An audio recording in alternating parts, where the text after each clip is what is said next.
What's going on, everyone, and welcome to a very special episode of No Neutral. As you can see, me and my brother Brian are extremely hyped up right now because it is none other than Top 8 Day. It's finals day for Midwest number 2. We're going to see who is going to make it in the Capcom Cup. But Brian, before we get into all of that, we got to talk about what just happened last week, bro. CEO 2021. That was an event. That is how you come back. After Red Bull Kumite, and now we got this, I am excited, bro. I feel like they did their thing. Of course, it's a refresher, it's an energizer, it's a reminder of why we do what we do, really. I mean, you know, Red Bull Kumite, we love the event, we love the hype, the invites, but there's something different. You know, I like that we have both going on. The invites, the special events, they kind of highlight the individual players and the personalities, but there's something different about just having all the FGC shoved together into a venue for a weekend and just having everybody claw at each other to see who comes out on top, and then everybody supporting them along the way. So CEO went down. You know, of course, I had all the fighting games there, all the ones happening right now, but Street Fighter V, of course, always delivers at CEO. It's always one of my favorite tournaments to watch and to participate in, and this weekend was no different, because it was, you know, it was looking one way, looking a little familiar at first. The winners run, the grand finals, looking a little familiar, but then things took a twist.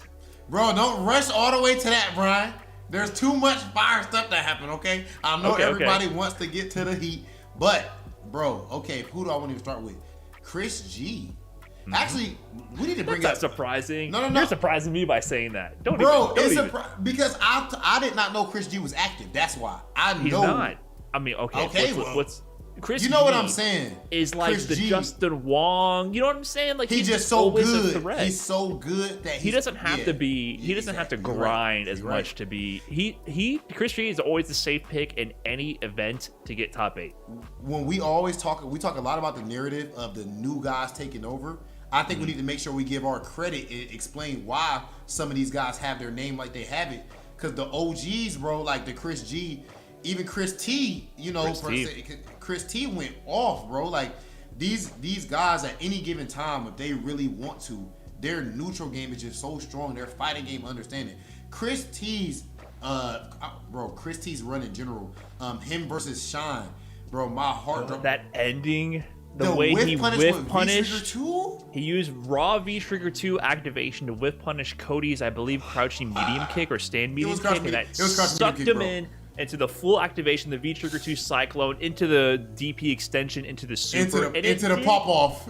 It did like 700% damage. I was watching that, I was like, there's no way this is gonna kill. But that unscaled V-Trigger damage, if you guys don't know how the V-Trigger works, right? If you do the V-Trigger in the middle of a combo, it does significantly less damage. But if you activate before you hit them, it's all unscaled. That's gonna be the beefiest amount of damage you can possibly get. It was like a training mode combo. You know, that like super situational, like you don't see it in a real match ever, but it happened. And bro, he did that in the clutch offline at CEO with everything. That's Chris T things though. He's been doing that for a long time. And he's low-key active too. I play him in sets here and there. You know what I mean? He's not maybe entering every online event or anything like that, but it's not like he's coming, you know, years of not playing and then turn up and doing that. But that is, I do feel bad for Shine. It's another Shine way to go out, man. It's just... Don't say that, Brian. Don't say it. That hurt me, man. We'll focus more on Chris T being clutch than the other way around. Well, can we? I feel like now, before I want to make sure, I'm gonna let you transition into the story of the tournament, Brian. The stories, the two stories of the tournament. 2 stories here. Well, I'm talking about those two souls who met in grand finals. They met not only in grand finals, they met in winners finals. So we're of course talking about Mano and Punk. So Punk coming in. Expected, no surprise, right? He's going through the tournament. He was using Vega for the first part of top 8. Now I don't know if he was using Vega. No, he used Vega for the whole. Well, we got to get at young man his credit. He used Vega the whole tournament, Brian. He standing medium punch to death that entire bracket. I mean, it's so funny watching Punk play Vega because you look at every other Vega player and you kind of like raise your eyebrow a little bit. You know what I'm saying? I swear, I hate it. I hate watching Punk play Vega because of that. Like you watch Punk play some characters and you look around like, are you seeing what he's doing? Yeah, it's not at all what you're doing. And we're not just talking about skill because of course you could say yes. Well, Punk's Karen is better than everyone's too. No, but people are doing the stuff Punk doing with Kieran, but not as good. You know what I'm saying? He's doing it way better than everybody else. With Vega, his whole game plan is entirely different than every other Vega player. Like, he does no wall dive, none of the Barcelona. He doesn't do random slide. He's not dashing all over the place. It's just straight nooch. And I think this is a big argument for optimization versus decision making, right? Like this has been a thing for a long time when people discuss like who's the best with X, Y, or Z character, and that goes into kind of your list you made, right? There's a big distinction between knowing the most about a character and understanding all the combo routes, optimization, interactions, the minutia, the details like that. That's what like the longtime mains and the character specialists understand. But then there's the people who are just better at decision making at a holistic level, right? And Punk is that dude who just understands Street Fighter V at the most basic terms. He makes the game look so simple and so easy and reduces it to its fundamental aspects, regardless of the character he's playing. So yeah, you could look at his Vega and be like, oh, like he doesn't know how to do X, Y, or Z combo or doesn't do the optimal damage in every situation, but that's not what's important. What's important is optimizing your decision making if you're trying to get the dubs, and he makes that so apparent with every character he touches. It's so simple. It makes you feel kind of dumb watching it. If Punk picks your character, you might be like, I'm doing too much. Like, I need to dumb it down a little bit. Not that to say what he's doing is dumb, but just stop trying to do too much. Looks so Keep it simple, but it's so hard to beat. It's like it's so simple, but the detail in what he's doing is in the spacing and the timing. Like that's really the most important thing that Punk optimizes is the spot he's standing on screen, which is that's like 90% of what Street Fighter has been about since the inception of the franchise. It's where you're standing on screen at any given moment, and that Punk knows that through and through with every character. So him getting this far with Vega, I mean, we've seen it before in other events, him doing work, but to go all the way to winners finals, sticking with that. So finally, someone had to push him to his limits. Now we have the other soul in this tale. Finally, someone had to push him to his limits, and that was Mano with Fong. Now, Mano, you guys should know who Mano is at this point, but if you didn't know before, you definitely know him now. Like, I wonder if he even expected to put in the level of work that he did, and with Fong no less. It's beautiful to see, you know. So of course he goes through smoking people all through winners. I mean, he had some close sets actually, even with Joe Ume Rogan on the first match top 8 winner side. He was down 0-2 to Joe Ume Rogan, and then all of a sudden Mano made an amazing adjustment going for those air to airs. When he started air to air him like that, he was able to run it off, win 3 straight. He's on fire going up against Punk. I was genuinely wondering, like, okay, is Punk gonna be able to beat Mano with Vega? Because Punk's only, like you said, he's only using Vega up to that point. I'm like, I don't really know if he'll beat him with Vega, and especially like such a weird matchup like that. Mano goes ahead and puts in work against his Vega. I think he goes up at least 2-1. Punk actually switched. This is the first time in the tournament Punk switches, and he counter picks with Cammy. And I'm like, oh, okay, he's on it now. And even then, it wasn't enough. Mano still beats him and qualifies for winner side. It was actually beautiful to see how he played that Cammy matchup. It's clear when someone is a character specialist and knows how to fight their bad matchup versus when someone is counter-picking the bad matchup with not their main to kind of try to get a quick win. And you can sort of see that level of difference in the comfort. Punk has an amazing Cammy, of course. He's beaten plenty of people with Cammy. But is he going to know the Cammy Fong matchup to the level that Mano's going to know the Fong Cammy matchup? No way. Yeah. Absolutely not. Yeah, exactly. You know, and of course, that's not take nothing away from what Mano did there. I mean, obviously, he proved it moving forward. So from Punk with the losers, he used Karen from that point. Like, yo, I'm done with the Vega stuff. I'm just playing my best. He beats Nephew. And then on the winner side, like before the bracket gets reset, my man 3-0s Mano. I thought it might be a 6-0 at that point. I don't know how you feel. I wasn't talking to you live. That was the fastest 3-0 I've seen. I thought it was going to be a maybe 6-0. Ever. That was so fast. I thought it was a 6-0. I thought it was about to be a 6-0. A lot of people did. I heard people, tattling on the crowd monster. Someone was like, "That's about to be a free 6-0 in the crowd and everything." Yeah. But I don't blame him. Maybe look a little foolish now, but ooh. And then from that point, these games are close though. Like Mano won the whole thing 3-0 after the reset, after just being 3-0. But some of these are coming down to last hit. Oh yeah, and he's clutching super out. Close. He's just clutching out. to get that first win in the reset and then to turn that into a 3-0 in front of the whole crowd, in front of his family and his friends from Puerto Rico, hyping him up, waving the flag, getting hype for him, to be the underdog in the room, to be the guy not mentioned, the region not even mentioned at all, and the NA versus EU 10v10, the part of North America we all forgot about. For Mano to come out on top and hold up that belt, that was unexpected and definitely like a fairy tale finish to CEO. I don't think anyone would have called that coming in. But that said, I don't want to do it to Mano, but for some people, this calls into question some important topics, some interesting debates. Oh yeah, it really does. It really does. Because once again, whenever an obscure character, an off-meta character, maybe a low-tier character wins an event, people start to have some debates about tier lists, about matchups. And, you know, Fong, this is the first major event Fong has won since maybe 2016, you could argue, when the game was first out. Cien won, I believe, like a Russian CPT event way back in the day, back when Cien used to play Fong.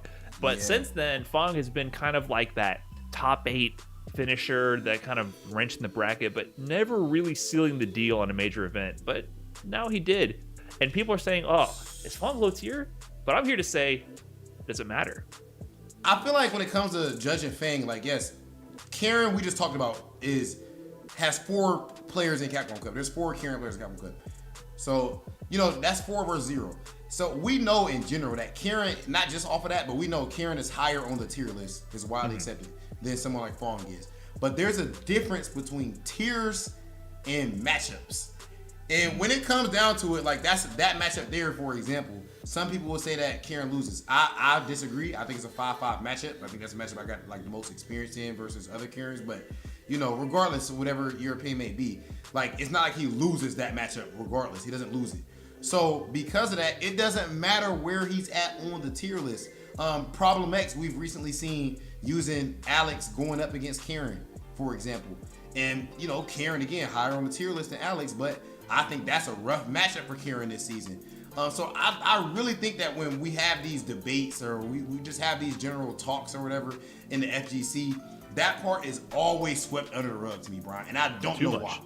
It's when you use like that terminology, like you talk about tiers, the problem with that is it immediately eliminates nuance. Because like you just mentioned, if you're in a tournament, you just need to win the matches in front of you.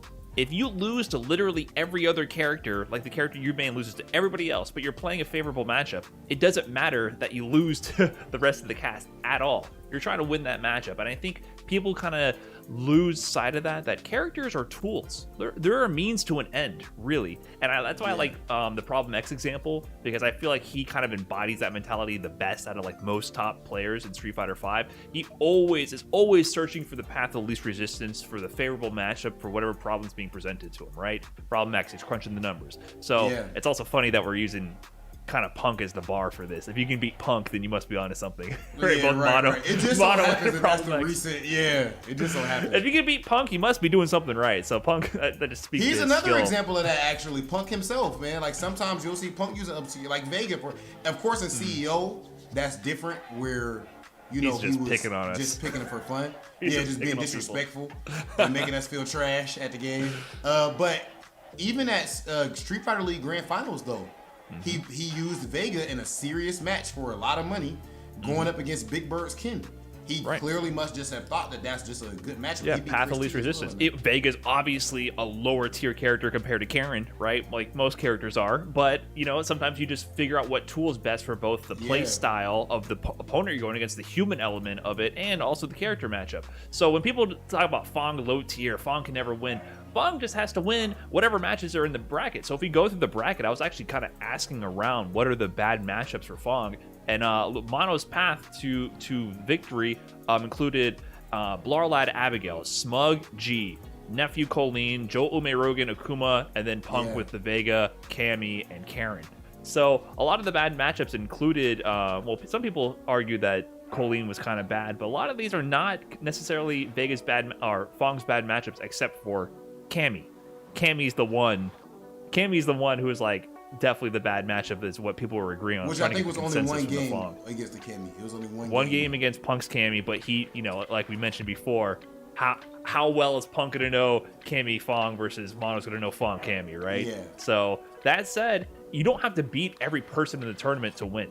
You don't have to beat all of them. You just have to beat the matches in front of you. So people really lose sight of that, and I really feel like we got to get better at talking about matchups. Like a Geef can win. A Geef can win technically, but if you run into a Dawson, you might have beat the next 5 people. Right.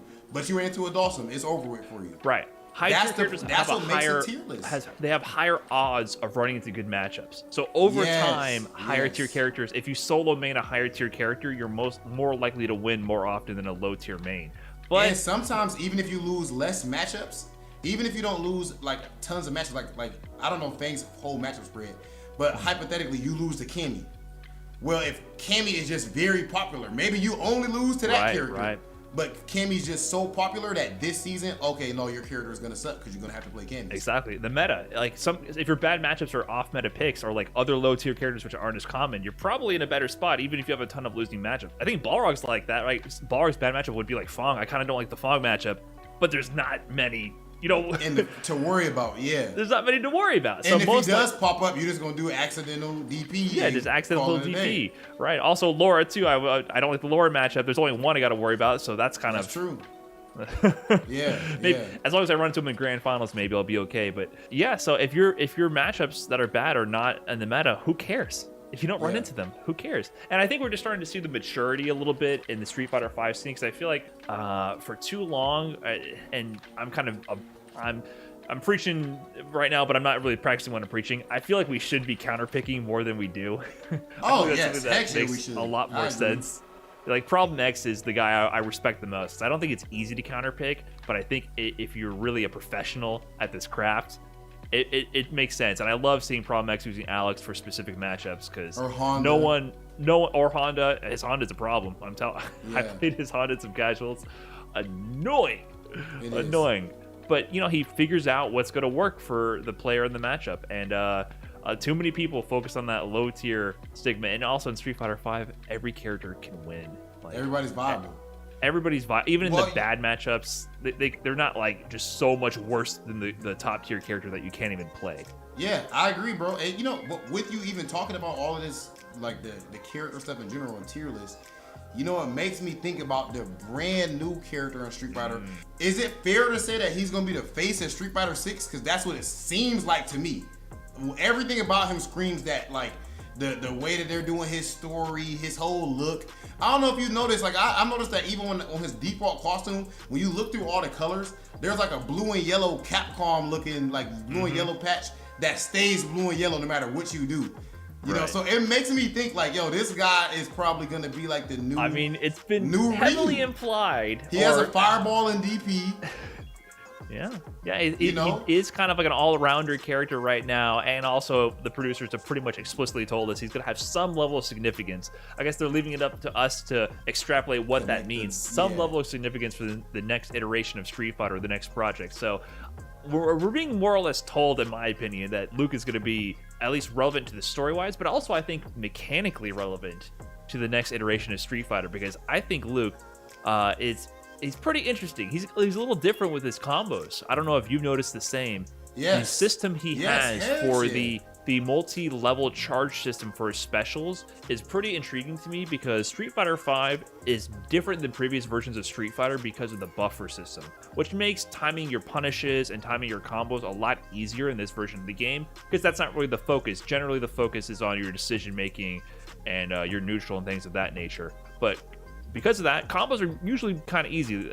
There's definitely exceptions, but Luke offers something different. Because of that charge system, you charge up special moves, and it allows you to do different routes. You can either keep it simple, do the non-charge version, get a little bit of damage, get a little bit oaky. But if you try to go a little bit harder, try to challenge yourself to do the partial charges where you hold down the button when you activate the special and try to hit that sweet spot where you release it and it connects and it gives you extra juggles and more damage. It's actually really hard to do because it ignores the buffer. There's no buffer system assistance. So they've invented a new kind of system to add more complex juggles and different routes so that you can say, hey, I'm not confident in my punish, let me go simple. Or hey, I know I'm about to land this, I need that big damage. Or maybe I need this higher damage combo, which is a lot harder to win. So they're adding execution back to the game, really. I agree. And, you know, I actually think that Luke, I'm going to go out on a whim. Like, I genuinely think that he is arguably the coolest character in Street Fighter V right now. I've been cracked out heavy. Like, Luke, if you've been watching my stream, like, I've been on there heavy. I seen you play some YouTube videos, but I don't know if you've been, like, streaming them because you've been practicing for CPT and everything. And as far as his overall, like, level, like, tier list wise, most people, I think a lot of us are on the same page, but I have seen some people like, yo, I don't understand the hype. I think Luke is ridiculous. He's definitely strong. Free top tier. Like, I agree. The reason being, I'm gonna start with his health. He has 1025 health and I think 1050 stun. I don't even think he need that. No. Like, I feel like he would be good with 1,000 health, but I ain't complaining. I'm using him, you know. But I feel like he don't even need that much health. Dude has higher than average health, and stun, so his defense is strong. He has a 3-frame, and not just does he have a 3-frame, it's mad long. And it combos into the stand light punch. Bro, his stand light punch is so far. It's like half screen or something. And you can go straight into the light, medium, heavy target combo. It's like a guaranteed knockdown. Very easy from any kind of dash check or any kind of jab confirm. Very easy to get a knockdown into pressure, yeah. Yeah, that's ridiculous. His stand medium punch is out of this world. I don't know if you use that button a lot. I spam that. Because you can actually hit confirm it. I've heard it's a 14 frame window, which is, so you guys know, it's considered a tight window because Karen's is not a tight window for her crouch medium kick, for example. That's 16 frames. But then Cammy's is considered tight because hers is 15 frames for her crouch medium kick. So for Luke's to be 14 is technically really tight. But the thing is, it doesn't feel that way because you're only doing a medium into a button into pressing the button again. Yeah, it's a 4 medium punch target combo. It's pretty funny to see the move list, but the idea being you press the first medium punch and if it hits, you follow up the rest of them for a guaranteed knockdown. And that medium is mad far. He has so many moves that lunge him forward for controlling space where you don't think he's going to be there. It's actually really awkward to see it first. You're like, whoa, I'm actually in a danger zone, and I didn't realize it. I love the animations. Like, I love his animations. And, you know, speaking of space control, he has one of the best fireballs in Street Fighter by a long shot. Now, super fast. Like, I don't know if it's because online or what. Like, I think just the character. It's really hard to, like, EX Tinkle it, for example, on reaction. Most fireballs you can wait. Like, Giles isn't, like, the easiest automatically. But if you waiting and looking for it and you can EX, man, not Luke's. It just travels so quick. Now, to balance it out, though, his fireball has mad recovery. So after you throw it, there's less of a tight window of the timing someone had to jump to punish you.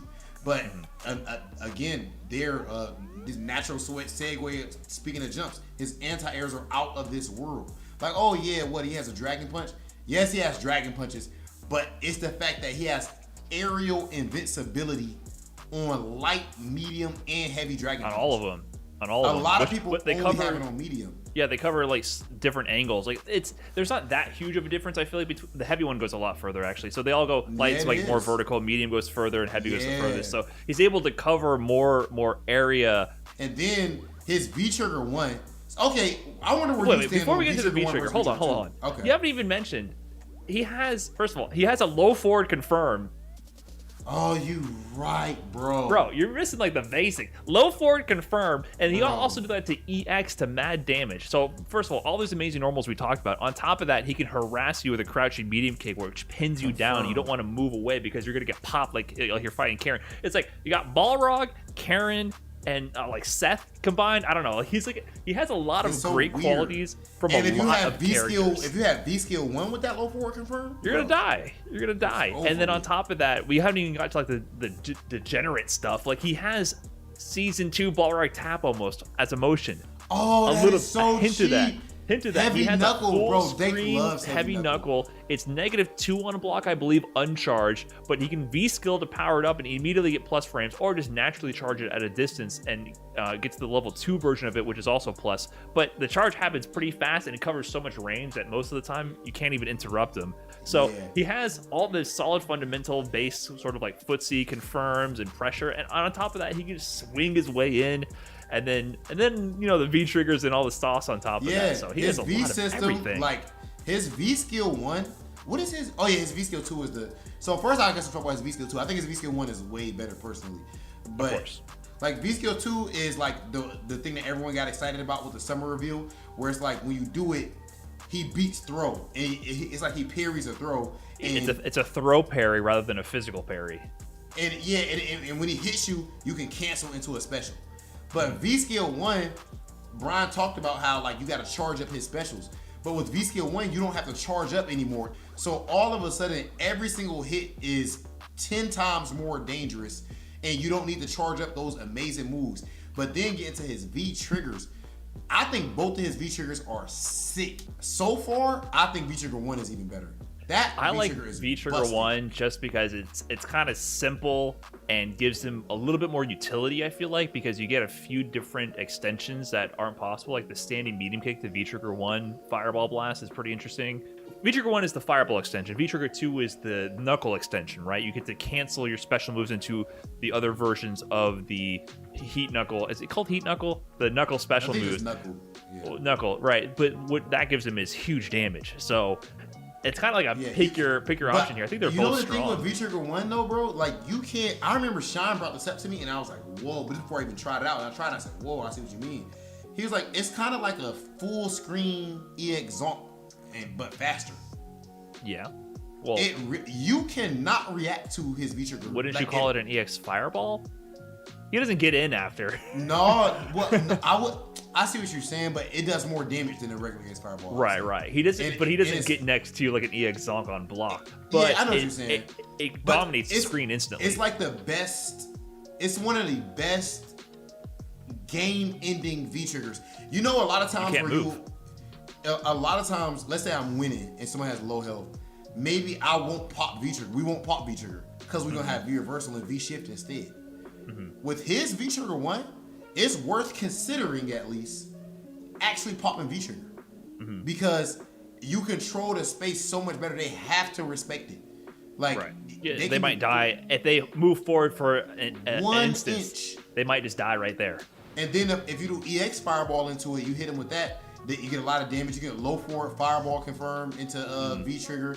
All of a sudden, the target combos are cancelable into the V-Trigger at the end, which usually you can't cancel the target combos into any special move, but you can cancel into the fireballs. But regardless, like I said, I'm just not as well versed with V-Trigger 2, so it might be just as good. Regardless, this character is actually ridiculous right now. He's strong. I can't believe all the stuff he has. Is it Seth season 4? No, because the only reason it's not though is because he's not as easy to pick up. Not as easy? He seems a little easy to me. But the combos, that's the problem. Sure. He has. That's the one point I made sure to bring up early in this was that he has the biggest thing to me is that there's a level of separation between levels of play with him because they brought back the execution system. If you want to keep it simple, you can hop in and play. If you wanted to swing with his big buttons and do the basic combos, definitely. If you want to master him, there's depth in there to master. There's execution. There's like 2-frame links. I'm doing air quotes here because you just release the button with a certain timing. So it's going to be cool to see the people who really master the character because you're definitely going to see combos and conversions that not just anybody can do day one. And that's a little bit different for Street Fighter V, right? Usually it's more about situational awareness and conversions, but him, you can just look at a combo and be like, that's a hard combo. I am not able to do that without practice, you know? And that's what I think. That to me is my prediction for what they're talking about for the next version of Street Fighter. I think they're bringing execution back in interesting ways. I think they're trying to keep buffers around, to keep punishes and certain things simple, but then give it a little bit of something extra for people who really want to dig into a character and take them to the next level. So kind of getting the best of both worlds. So that's my prediction. I don't know. We'll have to see in due time what all those hints were really about. But so far, if it's anything like Luke, I think it looks good. I'm having a lot of fun with him, just like you are, Rob. He's very interesting, and he hits hard, and he punches. So, that's my kind of character. Luke's definitely hard hitting, Brian, but something that's going to hit even harder than Luke himself. I know it's shocking. It is none other than what we are about to witness, the CPT Midwest 2 Top 8. No matter who qualifies out of this region, it will be their first time ever making it to the Capcom Cup stage. So you know the level of pressure that goes into every single hit, every single anti-air, every single dash check. I cannot wait to see it, so I'm done talking. It's time for the action. It is finally time for CPT Midwest number 2 Top 8.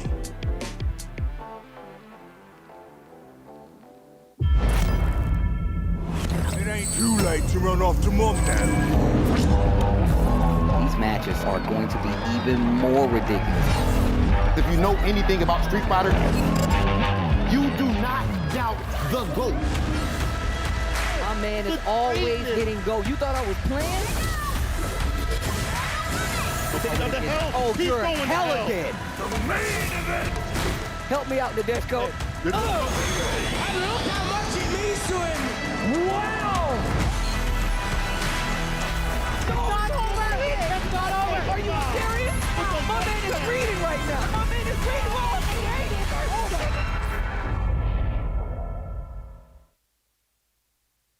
It is finally time for CPT NA Midwest number 2. My name is Ultra David, and with me here I have somebody representing the Midwest. You've come out to Southern California. Thanks a lot for that. What's going on, Sankola? You got it wrong a little bit. It's Midwest. Okay? Oh. No coast, no kings, baby. We're here. Top 8 for Midwest 2 tournament. I cannot wait to see what's going to happen here because we've got, some old faces and some new ones, too, as well, coming through in this bracket. It's going to be fantastic. Yesterday, we saw a few blow-ups here and there, but a few results that we expected to see.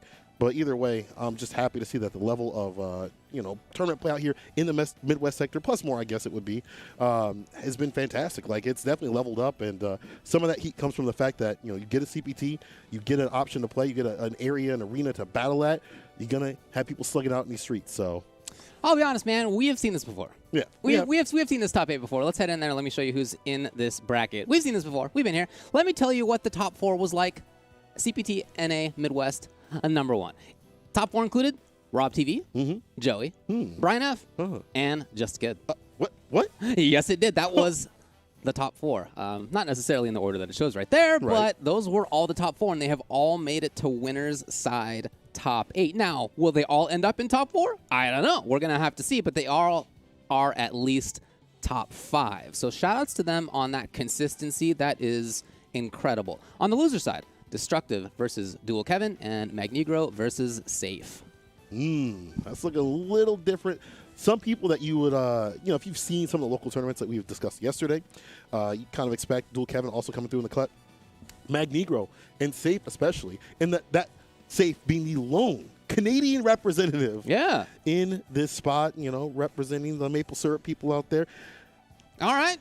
Well, look, you talked a little bit earlier about how this is the Midwest, et cetera. That's kind of true. And in fact, in that top 16, there were quite a few people. There were 4 people who currently live in Texas, for example. There were a couple people in Canada. Alabama had a couple of representatives. And now it's been whittled down. There still are people. There's Magnegro from Alabama, for example. Brian F. currently lives in Texas. Whatever you want to say about, he previously did live in the Midwest, in the upper Midwest anyway. And there's still a player from Ontario, Canada. So it is a little bit all over the place in the broad region that we've defined for ourselves for the CPT. But that said, it's much more about the sort of classic Midwest that you think about than the top 16 was. So shout outs to everybody who has done well. It was a sick top 16 yesterday. Fantastic. We're going to get to see a lot more of it. Let's talk, too, about the fact that as is basically the case in all the tournaments nowadays, pretty good character variety that we're expecting. Yeah, I really like to highlight that because that we've seen it in all the regions, how it doesn't matter what character it is,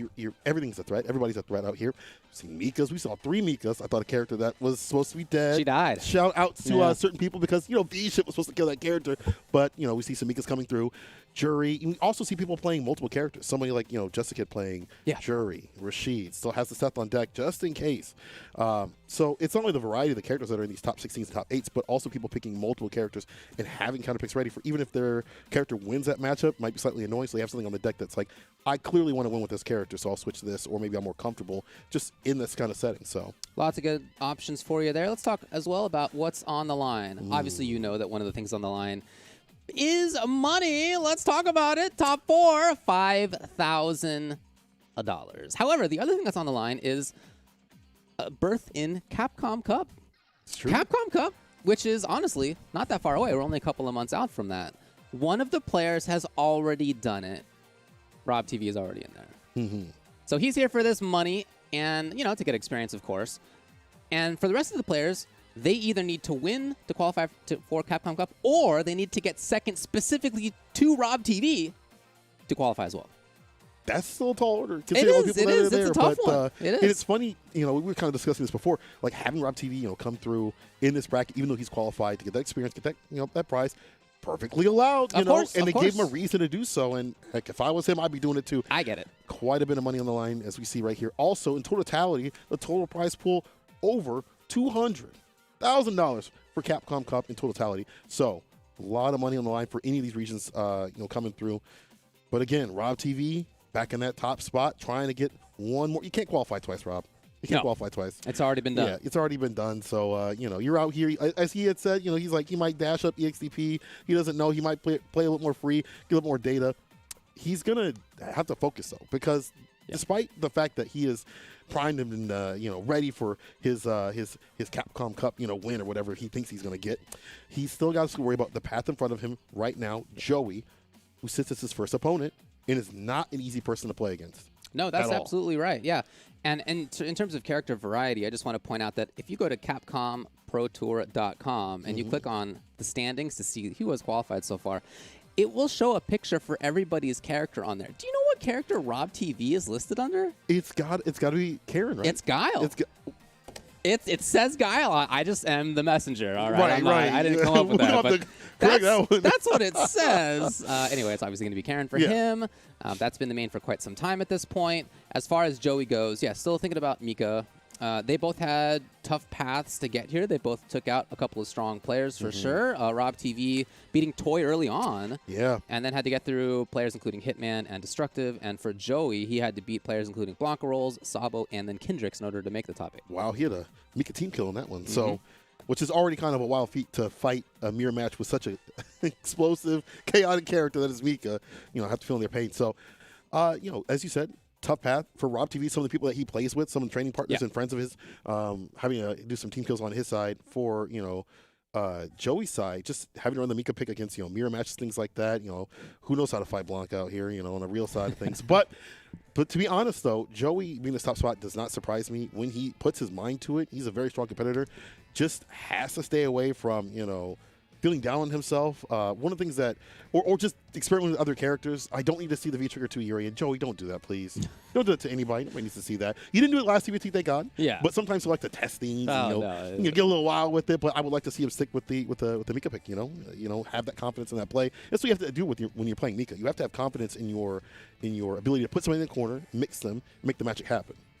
Well, speaking of these players, let's see if we have quotes from them. We can hop in and take a look at that. Let's get to the first one. It's Rob TV, who says, to anyone who gets eliminated today, this is starting off nice. It's probably going to be nice. Even though you didn't make Capcom Cup, it's probably going to be nice. At least you got to grace the same top 8 as Big Hollywood Heart. He's talking about me. I live in Hollywood. That's true. I actually I woke up this morning in Hollywood, California. So he's talking about, at least you got to grace the same top 8 as me. As I love David. Pix 8, Rob. And I he appreciate puts a heart it. on it? He's got How a heart there. I nice. appreciate it, Rob. That's How a real nice. nice gesture With from this you. high school looking picture. Can we get Joey up on the screen? Let's see what he'd be saying.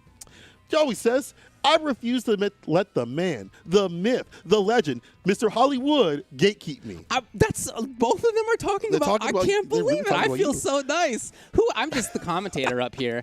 I didn't expect it. I didn't expect for so much love from the players that we're going to be commentating, but that makes me feel nice. That makes me feel nice. We're I'm not going to looking be out gatekeeping you. I'm not going to be rooting for either of these players, of course, as a neutral third-party arbiter. I'm just going to be straight down the middle on this one, but I do appreciate the love from both of you. I'm going to be rooting for Joey. I'm going to be honest. Oh, I want to see a what? both. Sorry, Rob. You already qualified. I would love to see you losers. I love to see you sweat, okay? And I think Joey could be the one to do it. I think if Joey plays his game and gets Rob off his, we might be seeing something different. It's the first match of the top 8 Midwest. Mid-Best. Let's get it. Joey versus Rob TV. Now, one of the angles on Rob TV having already qualified, as he mentioned yesterday in the pre-show, is that he may be playing with house money in a sense. Does that mean that he gets to be a little bit more risky? Or does it mean, and if so, does that work in his benefit? Or does he make bad choices as a result? Right? I think there's a couple of different angles to take that. Oh, he's looking really strong. Crouch fierce in the meaty right there. Finds a shimmy and folds him like an omelet. Already filling up some bar. And this is looking real bad for Joey. Got to find a way out of the corner. Yeah, Joey is absolutely stuck. Rob backing off in and out here. He does not want to be inside of Crouching Fierce activation range. Oh, he suddenly is. Here we go. The disco. Side switch. Puts it back in the corner. This is one more mix potentially here. It could be stun as well. Okay, just like that. Back to Rob's control. I love the V-shift to escape. Stays away from danger. I think superable. Yeah, that's also another problem, too. So you will get a super situation that could come from Joey. He wants you to get close. Oh, boy. Those fierces from Joey, that as well. That's into super. Rob knows. I think you're too far out. Oh, no, you're not. The grip. That'll do it, the damage. Oh, my God. Are you kidding me? And Rob was looking out for that the entire time. Yeah. Looking out for the hit from off the crouching medium kick, looking out for that distance. Got a little bit too close. You're playing with house money, but you're looking funny with the corner carry already from Joey. And this round starting off way better for Joey as he's already in the corner. He's already got Oki for himself. This is a link. He's got even more coming. Oh, my God. Rob TV is in trouble. It's looking real bad. Looking for the V-shift. Nothing came, but it's done anyway. And honestly, maybe game? Or reset.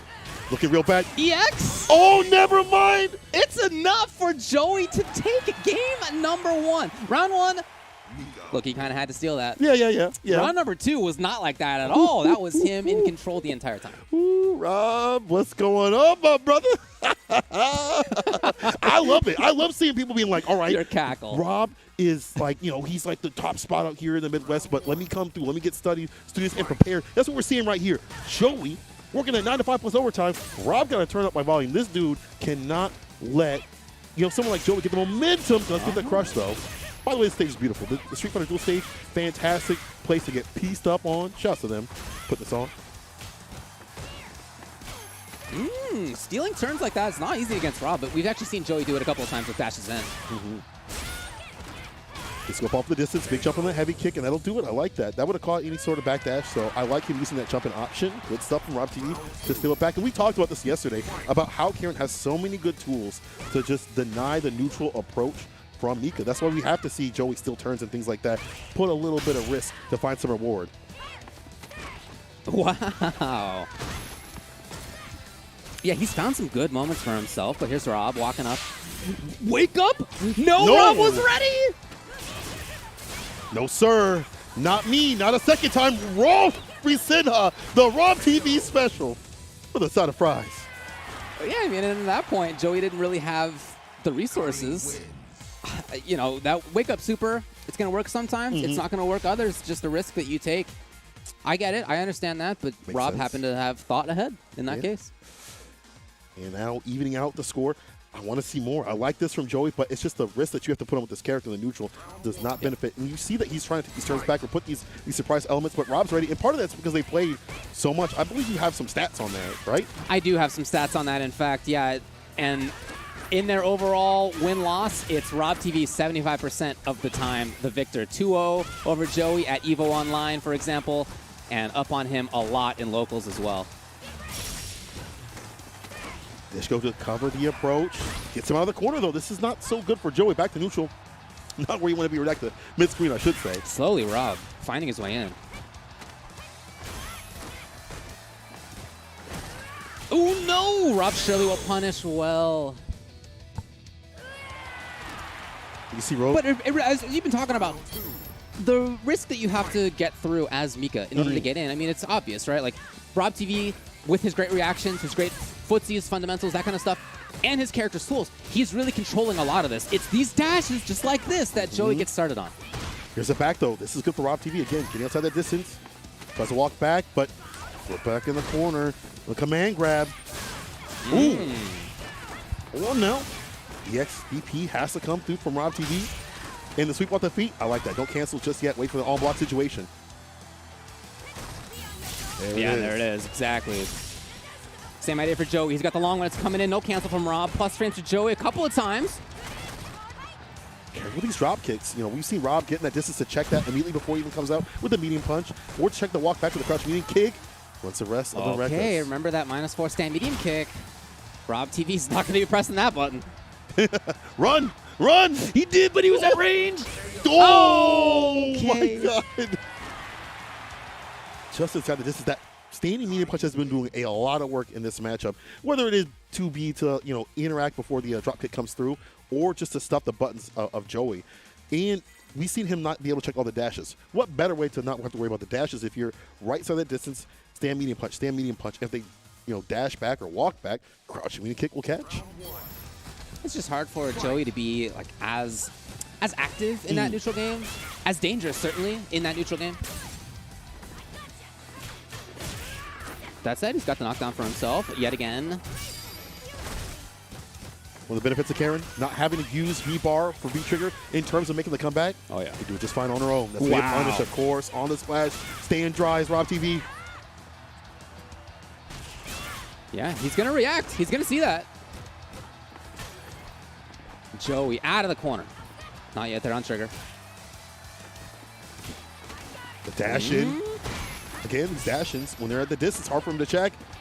Calling it out. There's another V-bar. Well, that's not what it's going to be. It's going to be Rob TV busting out with the EX, and he goes to match point. House money well spent. Rob TV looking real strong in these sequences. And also, it's the foot game. And as you've been pointing out, the reactions have been absolutely perfect. He's ready for all the tools of this character. And the sequences that Joey wants to put on, there's not much Joey can do without, again, taking risks to find some sort of reward. That's why you see the splash come down this time to run the command grab. Any sort of form to put him in the corner, to run the mix. But even Rob, that mix is, unfortunately for Joey, not quite as effective as he needs it to be in some of these cases. Rob has had really good D. Making a hard read. Joey was there. Okay. It will be. Oh, he got the backdash.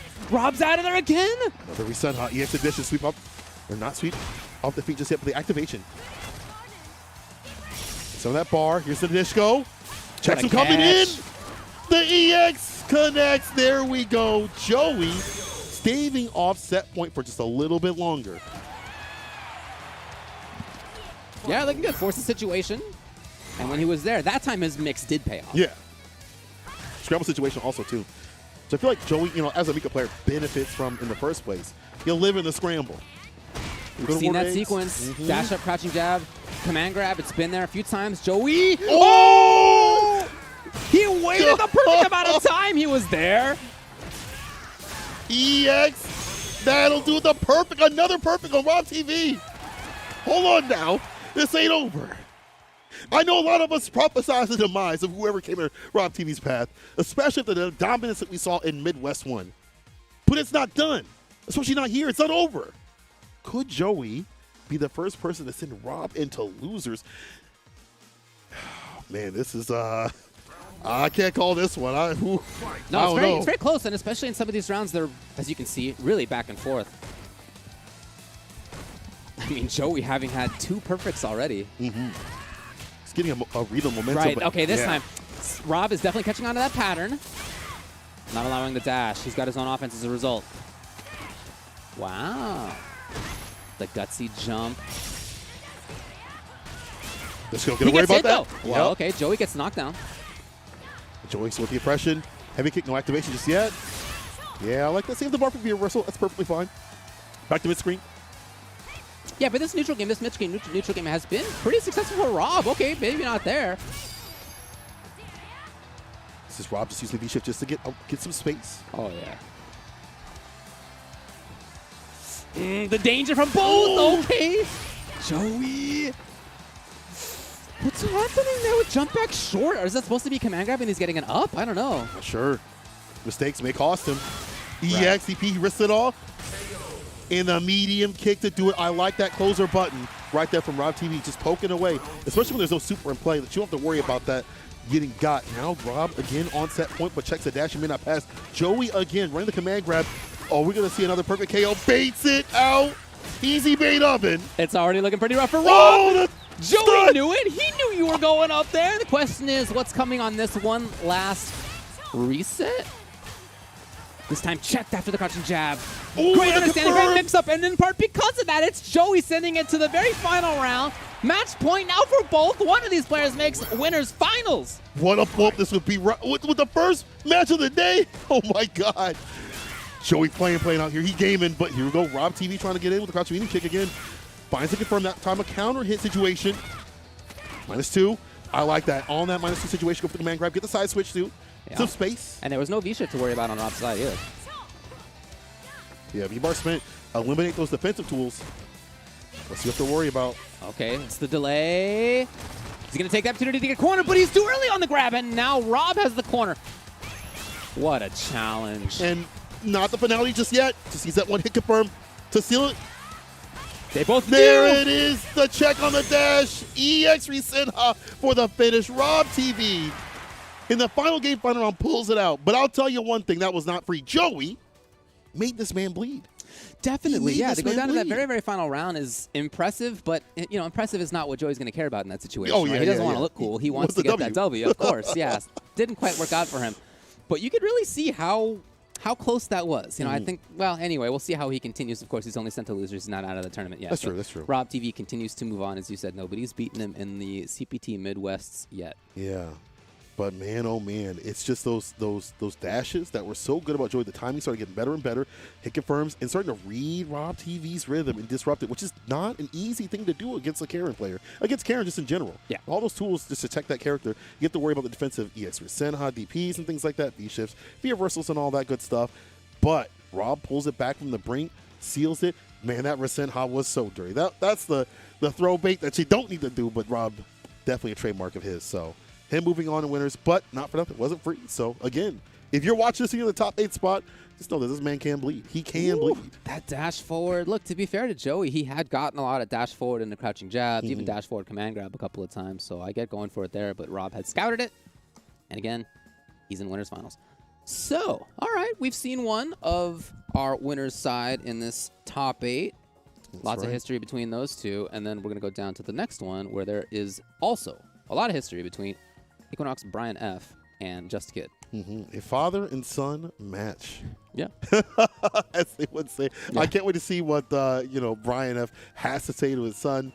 Brian F. out here, the Balrog pick. Equinox son, I should say, Brian F. did work at Rebel Kumite. Obviously didn't work out here in the Midwest. Second last time at the Midwest. Would love to get first place spot here. Either by, I would assume by defeating by Rob TV, no matter what. Like, it's not for him. I don't think I just want to come second and get that qualification spot if Rob TV does make it in the end. But you probably want that W all the way through, like that dominance, get that revenge of what happened. And these two have been playing quite a while, but yeah. Who usually takes the victory though? Yeah, no, it's definitely usually the case that Brian F takes it. I looked up their results, and he beat just a 3-0 at the last Midwest. Ooh. But on top of that, the last couple of times that they've run into each other at NLBC, it's been the same result of Brian taking it as well. See what happens today. It'll be a different story, possibly. We'll see a blow up too. So let's see what they have to say, what Brian F has to say, or just a kid. Let's see. David has come very far in his fighting game journey, and I'm proud of him. He's so proud of you. I can't believe Why are they it, talking you about guys. you? I feel Why are they so talking to you so good. much? Oh, I just thought I was going to come over here and commentate for them, but in fact, they're doing something for me by shouting me out. Look, I appreciate Rob, Joey, Brian. I love all you guys. I appreciate it. I appreciate it. So kind, so kind. All right, let's see what Jessica has to tell us. Jessica says, it's this song and dance again, so let me just teach this father some manners. I love the picture. Yeah. Nice one. I feel like his and Rob's definitely look like some high school stuff. But listen, it's going to have to be, just a kid coming through against his father, fighting back, saying, I'm the man of the house now. Let's see what it do. Last time in Brian F's favor, has just a kid learned something with the Rashid. We saw last time that he had a Rashid pick that even I was skeptical of, but he proved me wrong. And then recently, watching his stream, watching him play even through the brackets of yesterday, I'm just like, this Rashid's actually pretty decent. For sure. He had to get through Integra, Stack Bradford, Musicrats, and Safe. He did it. Yeah. He did all of it very impressively, to be honest. Let's see, he's learned Brian F. No slouch either. Neutral jump right there. Stocks up with the B skill. Well, that pressure in the corner, or pressure just in general. And the extensions on hit. EX to pull him in. Okay. Something Just a Kid's not afraid to do. And Brian, as he often does, look, he will go back and be patient and go back to neutral game. He never feels like he needs to force it. That B trigger too. That allows for a lot more damage from this character. Brian F. in the lead of health. Nice challenge. The weight and just the easy challenge target combo right there from Brian F. I like that. If there's someone that's going to be able to control Just Kid, or to say how to control him, is definitely Brian F. That slow-paced gameplay that he can put on will definitely work in his favor. Let's see if Just Kid can kind of turn down. We saw it yesterday where he was able to pull back a little bit when he saw he was losing a little bit of momentum. Can you do it now? Nice. Just a Kid with a punish. He's all the way in here. Brian just hoping to react. Oh, actually buttons Z a little bit uncharacteristically. I like this from Just Kid using the standing medium kick, the challenge. But speaking of challenge, interrupts the EX whirlwind right there. It's a D skill enhanced. Rush punch and stocks up for the next one. No, he's ready. He's got trigger, but I don't know if I expect that. I think he's going to hold that defensively. Yeah, he's backing off. Look at him walking up to a range where he can react. He doesn't take any risks. Oh, but the whip punish though, too far out in the distance, just misjudged it. Back to neutral, Just a Kid. Definitely take this. See him slowing down a little bit too and finds the confirm. Not enough to do it. But the dash up will Just a Kid evening things out.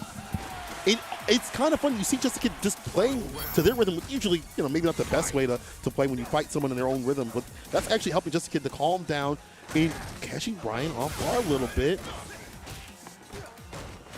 Yeah, and Brian is moving forward in some spaces and times that he doesn't really tend to. Maybe part of this might be just fair read again. Like they play each other so many times. Yeah, of course. Yeah. So we see the dive kick coming through from Just a Kid.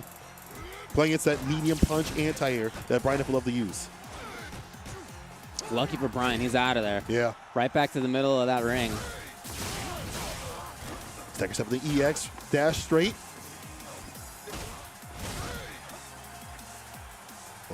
See this. Oh, careful whipping, but finds a hit the crush. It's your time to shine if you're Just a Kid. But the back throw about to be nap time for the young man. Yeah, Just a Kid in big trouble. Can't jump. It'd be too obvious at this range. He knows he's on the ground. Look at Brian. Oh! Just jabs everywhere. Just a dab will do ya. Brian F with the first one, but not for nothing. You start to see. We'll just get has to do in this match.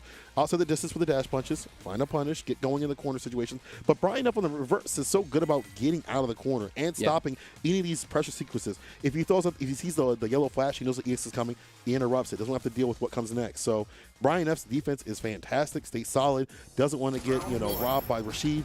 Let's see how long this goes though, because I do see Just a Kid getting a little bit better in this neutral. A lot better than what we saw in Midwest. I definitely agree with that. Yeah. Okay.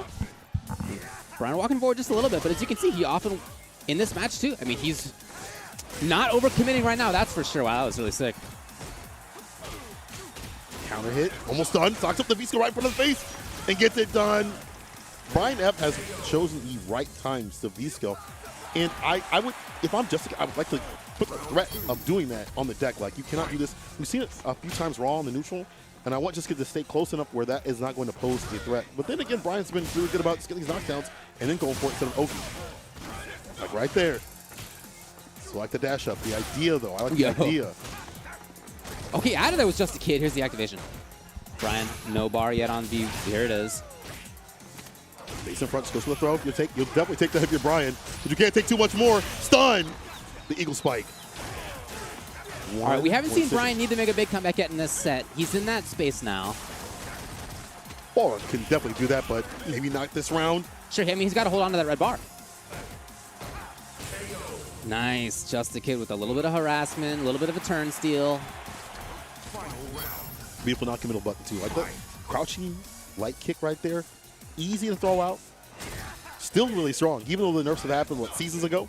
And again, the V-skill raw and the neutral maybe react with EX Eagle Spike to catch that. I mean, Just a Kid, he's trying to stay outside of dash punch range to try to whiff punch or something, but that's when Brian F gets to get that chance, as you see. It's that read on what he wants to do. Right. Okay, cool. You're gonna let me do this? I'll just run it for free. Stock up, and that's been a big pain point, not only for damage, but allowing the plus range to come through. The plus range, use the activation, backs off for the medium punch, anti-air right there. I mean, he knows exactly what's coming up. Oh, yeah. In the super. Brian F. Yeah, I think that backdash really shows that he just has a really, really good read on what Just a Kid's going to be doing. I think there's other ways to have seen that in this match, but I think that is a big moment to tell that he does have that kind of understanding. And I love the general strategy of maintaining control over a specific range, talking about the dash punch range, where fierce is, more or less, that spot. Okay, we're going back to the lobby, it sounds like. But because he's holding on to that mid-range, that good, 50% screen almost, he's able to then slightly back off and get the V-skill activation. We've, as you said, seen that a couple of times. So I really, really like what Brian's doing right now strategically and in these little decisions as well. Part of that also, I feel like, is just get not reading that tempo, that momentum. Like, I need to back up a little bit. I need to, maybe get in this space where he feels uncomfortable for the V-skill to stock up. And I hope that we see him go back to Rashid. I don't think this is a Rashid issue. I think this is a him issue that he has to acclimate. If he switches to Jury, I don't know. I mean, that's a character he's probably more comfortable with overall, but I feel like they played that match so much that the Rashid, I don't know. I feel like Rashid for him right now should be how he goes through this tournament. If he goes to Jury or Seth, it may be problematic. Let's see if he's made the switch, or if he just take some time to kind of to think a little bit, and he did. Thankfully, staying on the Rashid, because again, I don't feel like this was a issue with the character. I feel like it's an issue with him, playing, a little bit outside the rhythm. And when he gets going, when he starts understanding the ranges and rhythms and stuff like that, and what Brian F wants to do, that's where he starts to pose a threat. Well, he was at least. What a genius, Brian. Like, he took up that exact spot that Just a Kid was threatening more actively, and because of that, he was able to then immediately thereafter get the V-skill 2 charge up. I'm sure that crush counter definitely puts that frustration on the board. Brian F on game point, puts him in the corner with the EX. And since then, Just a Kid has not held that same spot that he was briefly threatening at the beginning of this game to take control of. Instead, Brian F just controlled everything after that moment on his way to his match point. It's looking real dire right here for Just a Kid. Take the straight round start, jab and EX puts in the corner, and immediately goes for the V-skill again. He's so smart about when to stock up and lock up. It's Just a Kid, though, putting him in the corner with the Eagle Spike after that in the throw. And that push, he's got it. This is where you have to be able to make the damage happen, is in the corner. You don't get much mid-screen from Rashid. It's where the magic happens. It's in the corner. But again, the stock up, the push out from Brian F disallows that. Brian's defense, again, just so important that he's able to get out of these situations. Right, backdash, he's right so often defensively. Right. Austria's fear reversal. All right, just wants to deny what came next. V-trigger is off the table, so denying that approach is perfectly fine. And again, Just a Kid not reacting. I feel like he's just slowing down too much. Let's find the crush. Some momentum he might need right here. Yeah, regardless of how the neutral game went, he had a chance for Oki. Got something out of it. Oh, it's the big stolen turn on dash. Okay. That's what we like to see. I feel like if you shift this tempo up and down a little bit more, harder to read what you want to do.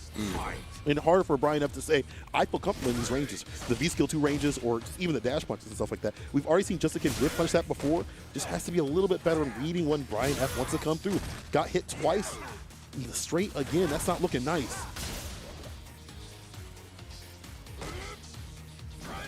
Did he get there time? No, not quite. And then Brian F interrupting there. And he's turning on the juice all of a sudden. He's out of there. But it doesn't matter. Brian's still back in. Talks with the V-skill. Again, yeah, he just has preferred to do that most of the time. Upper one and anti-air. Max range 2 with it. Neutral jump. Applied damage on the deck. Brian F tucks Just a Kid into loser side. You're still the sun. You're still just the sun. Oof. Yeah, I mean, his control was amazing almost the entire time. I think that Just a Kid took one round in that. It was Brian who had control of the neutral game almost the whole time. His offense didn't even come up very often, but when it did, it worked for him. And his defense, as is often, I think the thing that stands out to me most about Brian a lot of the times is his neutral game to defensive side. Sometimes when he needs it, his offense can be great too, of course. But that's just not as common that he needs it, and it's not typically what he likes to do anyway. And so when you see that he knows his opponent really well, when he knows what the character's going to do really well, that side, the side that he really prefers, I think really comes out to play big time. And I still want Just a Kid to still run this Rashid pick. I think this is the way to go. I think it's just him getting used to what to do against opponents that won't, let themselves linger on some of these buttons. It's all good and gravy when you're able to whip punch and things like that, but when that doesn't happen, when they keep safe and solid, it's a lot harder. So we'll see what happens on loser side. That means Rob TV and Brian F will be getting their run back in winners finals, and then down to losers, Destructive and Dual Kevin after that. But man, oh man, I can't wait to see the run back between Rob TV. Brian, I've got a little ways to go before that happens, but that's going to be absolutely fantastic and explosive. Already a couple of good ones. I think in different ways. One, in that last one, showing just how much control Brian has, how strong he is. And then in the first one, super close, really interesting, back and forth in a lot of ways. So both interesting in my view, but just in a couple of different ways. And if you're somebody who likes that kind of thing, if you find that interesting, then I really recommend checking out PlayStation's Compete and all the things that they have going on. You can head over to compete.playstation.com to investigate that for yourself. They have PlayStation tournaments. There's a lot more Street Fighter V action happening there. And again, it's really fun to play in tournaments. It is a little bit different. It does feel a little bit different. And you don't have to be the best to do it, right? We've all been on that path of starting at the bottom. Eventually, you may end up where these players are. Eventually, you may end up where these former players are. You never know. You never know. But that's how it starts. So check it out at compete.playstation.com. And if you're feeling like you want to get, the fights on the mobile sort of side, you want to do some, fisticuffs while you're walking around, you can check out Street Fighter Duel, which is out for certain regions, Taiwan, Hong Kong, and Macau. Other regions will be coming soon. It's a Capcom official authorized mobile game. Follow Ryu, Chun-Li, and others to explore the mysterious organization, experience the classic stories from all your fighters, and recall all your memories of the original Street Fighter. Counters, stuns, combos, supers, an impressive array of fighting game elements, and innovative multiplayer combos to offer you a new battle experience, challenging your strategy and control. A lot of PvP stuff going on with that, with in-game rewards that will inspire you to fight. Y'all can play that when it comes stateside soon, but for right now, as we said before, those regions, catch that, and hopefully I can catch some of that when it comes to, because I want to see some Rolento. I'm trying to play some Rolento, dog. I saw that on the character set screen. I'm like, bring my boy back. I know I said it yesterday, but please, Capcom, bring my boy back. But until he does come back in another iteration of Street Fighter, I'll play him in Street Fighter Duel. Well, fantastic play, and we still got more on the way. When we come back from break, we have the loser side where bodies are going to get zipped up and shipped out. When we return, more good action. Don't go anywhere. Oh, no. Don't go anywhere. Time to fight. Time to fight. Never give up. We won't retreat. The ones who stand after defeat. So fight. Time to fight. Glory waits for those who fight. We unite. We are Street Fighters.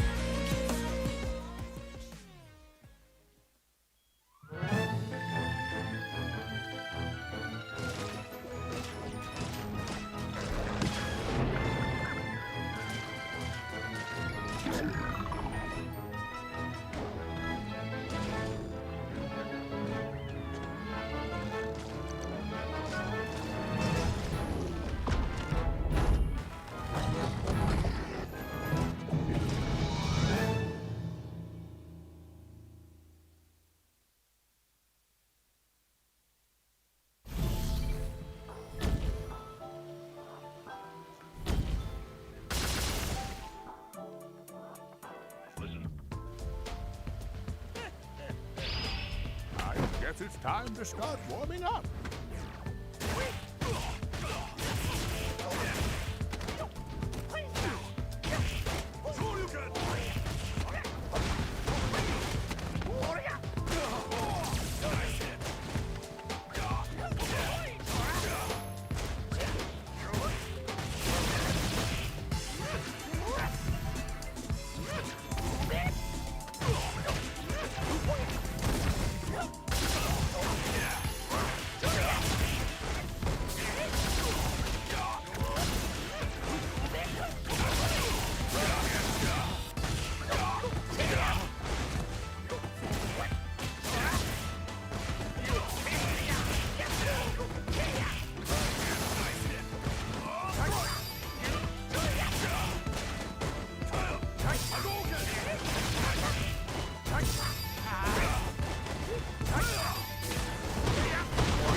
All riders have to strike out on their own. Let's do this.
No coast, no kings. Welcome back to Midwest 2. I'm sorry, Midwest 2. God, we'll put a little spice on it because it's nice. Speaking of nice, the action has been fantastic. It has kind of gone in a similar sort of way like last time with a few variables in between the matches. We saw Rob TV bleed. We saw Just a Kid sort of make the magic happen a little bit, but not enough. That means Brian F. and Rob TV are going to get their run back, so we'll see that a little bit later.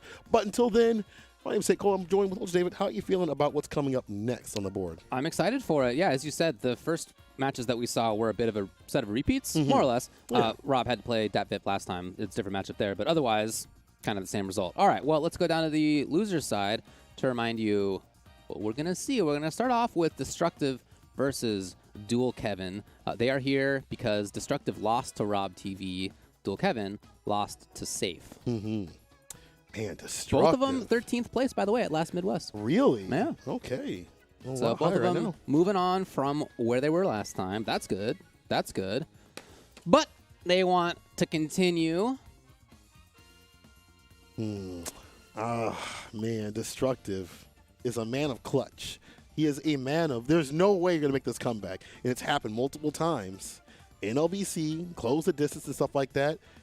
If there's ever a time for him to be on the most clutch of clutch factors, it's got to be now. Loser side, somebody's got to go home between the two, and Dual Kevin is no easy feat to fight. Let's see what either of them have to say coming up.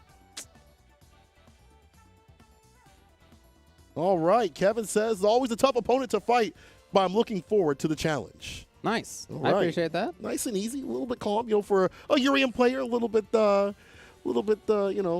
out. Chilled out. Yeah. All right. Let's see what Kevin has to say. Kevin says, losers top 8 is a long hill to climb, but I've been here before, so I ain't trying to let anybody stop me from winning this. That's true. Kevin's been in situations like this before, both in this game and you told me yesterday he played another game? Yeah, I just don't I don't remember remember what that what it game was. was. What is that game? Yo, chat, let me know. Not sure. You referenced it. I'm just going off your word. I hope that you're right because I'm trusting you with that. But he has been in this kind of situation in the past. He's an extremely strong player, of course. Right. And it is tough, right? You do have to win a lot of matches to make it through on loser's side, but he's already been doing that. He was actually sent to losers relatively early Yeah. in this tournament, and he's already made it through 1, 2, 3, 4, 5, 6 significant players since then. So it's already been a long road. Yeah. Why not keep it going? And that is kind of the benefit in some ways of being losers. You just keep playing. Keep that heat, keep that fire. And someone like Dual Kevin, when he is really locked in, he's one of the most difficult players to fight. Part of that's just because of that lame style. It's hard to crack him open, and you get so frustrated. And when given a character with a lot of tools, he can make those big comebacks happen, or he can just kind of just keep you locked down. We saw that against Kevin Malone Chili, where he started with punching, crouching, medium punch, and stuff like that. He got real locked in. Can he stay locked in against Destructive, who is a man of clutch? He's got a destructive factor or something like that. I'm not sure, but what I'm sure of is it's going to be an exciting match. Destructive definitely knows how to fight this matchup. He's fought people like Lizardman before, even though it's a different V skill. But he's fought many of the Rashid players. Is Dual Kevin going to be the one to put him down? Well, Kevin's already got the corner here on Street Fighter Duel stage. Destructive hanging out. The trigger's ready to go. Question is whether he'll get the chance. Okay, here it is. Forces the situation. Kevin flinching. We saw this intended setup from Destructive last time. Okay, so this Challenge off the light. His activation. It's that defense from Kevin. Just want to block it out, chill out. Wait for that hit confirm. I mean, Destructive was worried about an EX DP coming. Nothing like that came. Okay, Oh, the huge.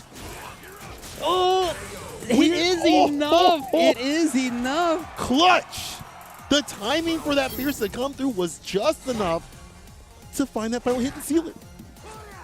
Beautiful time right there from Destructive. Get locked in that distance to deal with that crouch Fierce. You already saw him sweep with punish it. Now we're seeing that difficult combo right there. Forward medium punch, a coral punch, and then the Batista bomb follow up. All right. Let's duel Kevin, making it happen, and then back to patience. Oh, I love the challenge. Maybe supposed to have been knees. Jump roundhouse. I don't know. That's my guess. Possible. Come on the verge of activating. Man, we have seen some good sweeps out of Destructive. He loves that crouch heavy kick button. Here's the activation though from Dual Kevin. Trying to apply some pressure and put him in the corner. But the viewer was Destructive, using some of that bar to get that space, and the crush again. That's going to be the win. The CA, we're going to see some more action. Destructive. Man of clutch. His timings on these Fierces have been money. Yeah, he Absolute money. only pressed that button a few times, and 2 of them were big crush counters. Were round-winning crush counters. Right. I think part of this is just like you don't want to put that button out. You don't want to get whiff punish and eagle spike put in the corner, all that stuff like that. Sure. So it's the denial of, when to put out that button at the right time and not get whiff punish. Sometimes they're throwing out that sweep, which you maybe not would expect from a Urian player to do in cases where whiff punish, but some just to, interrupt the rhythm. Dual Kevin, got to be able to read that. There's Kevin. Keeping his eyes open. Yo! Nice chase down.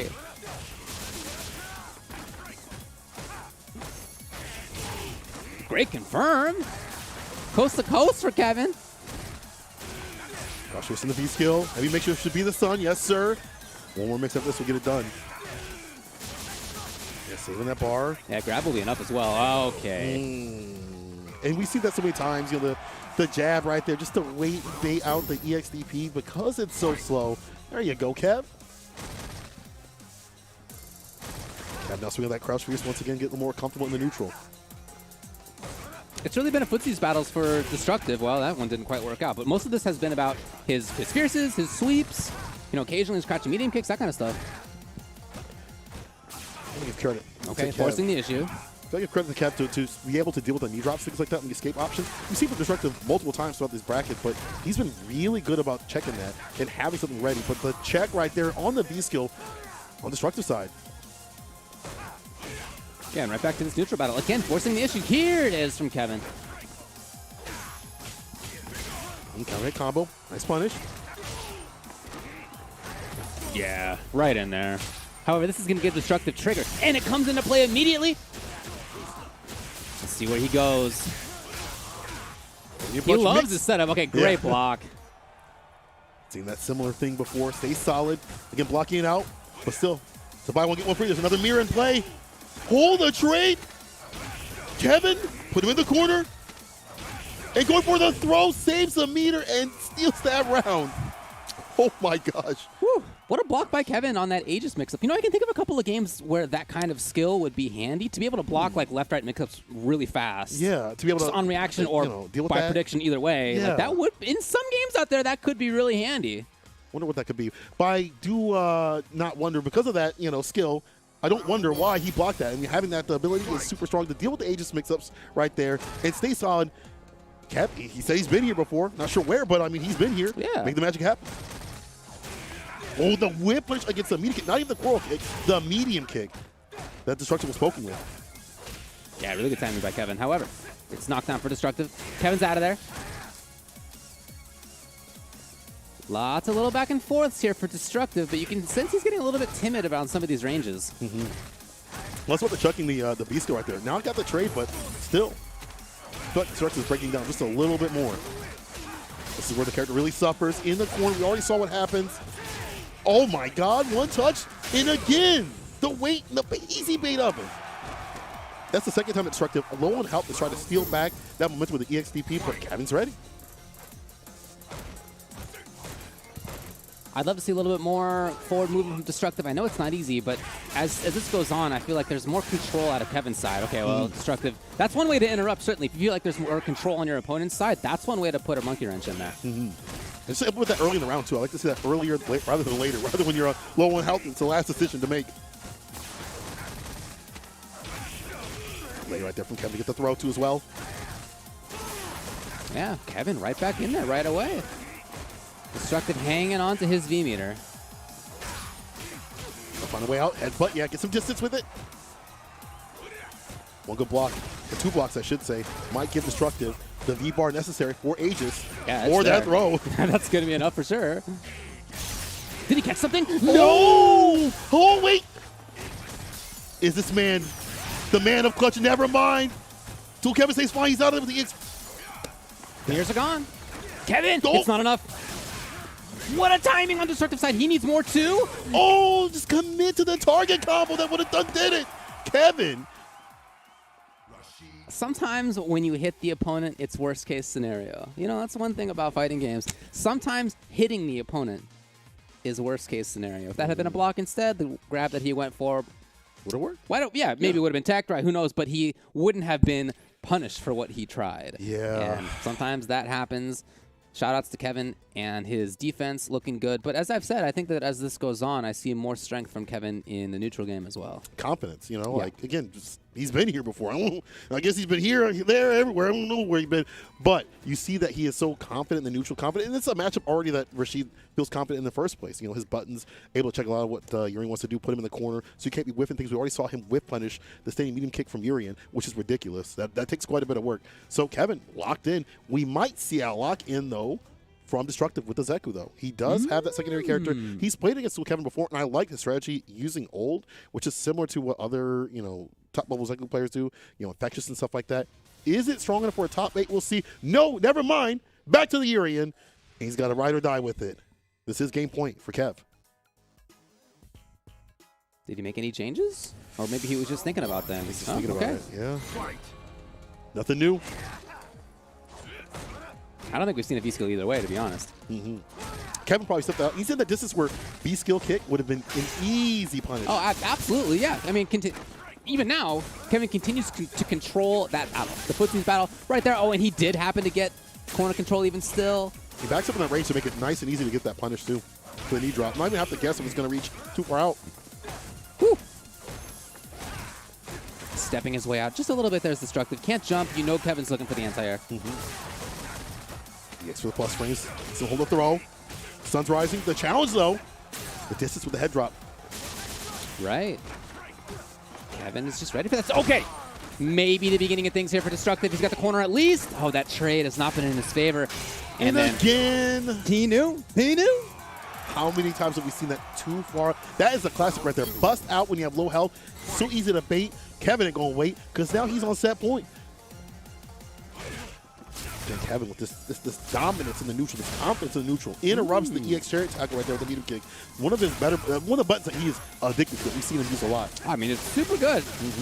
You know, really interesting by Kevin. So after that moment where Destructive was gaining more neutral control, EX was becoming a factor, he himself was the one who blew that up. I love that decision. This corner pressure here is the result of that. Pressure again, toe tap, max range. Destructive, again, pensive, I feel. Holding down bad, trying to find something, anything. He needs this activation. Cornering equalizer. himself. And he looked like he would have taken the grab. There it was. Again. Too much more EXTP this time. Distance. Yeah, runs that, but no activation just yet. There Hold it is. on. That's what Destructive needed.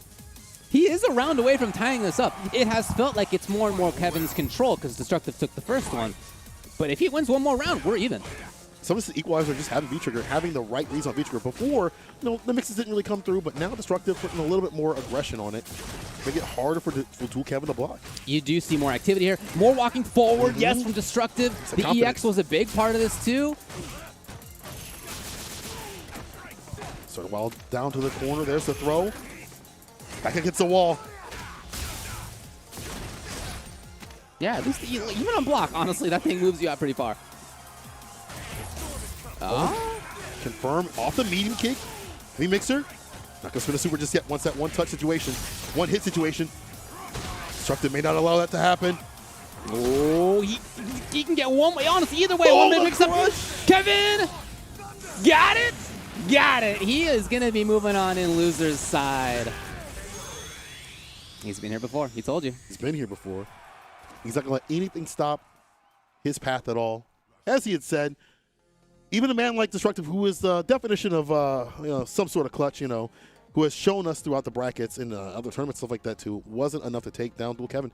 Dual Kevin with just pestering, medium kick, crouching light, and things like that, setting up shot for the crouching fierce, and that confidence makes it so hard for you to press your button. And then he also has the whip punches too, the eagle spike behind to put you in the corner. So focused on, I'm going to put you in this area where I know I can make my damage money happen.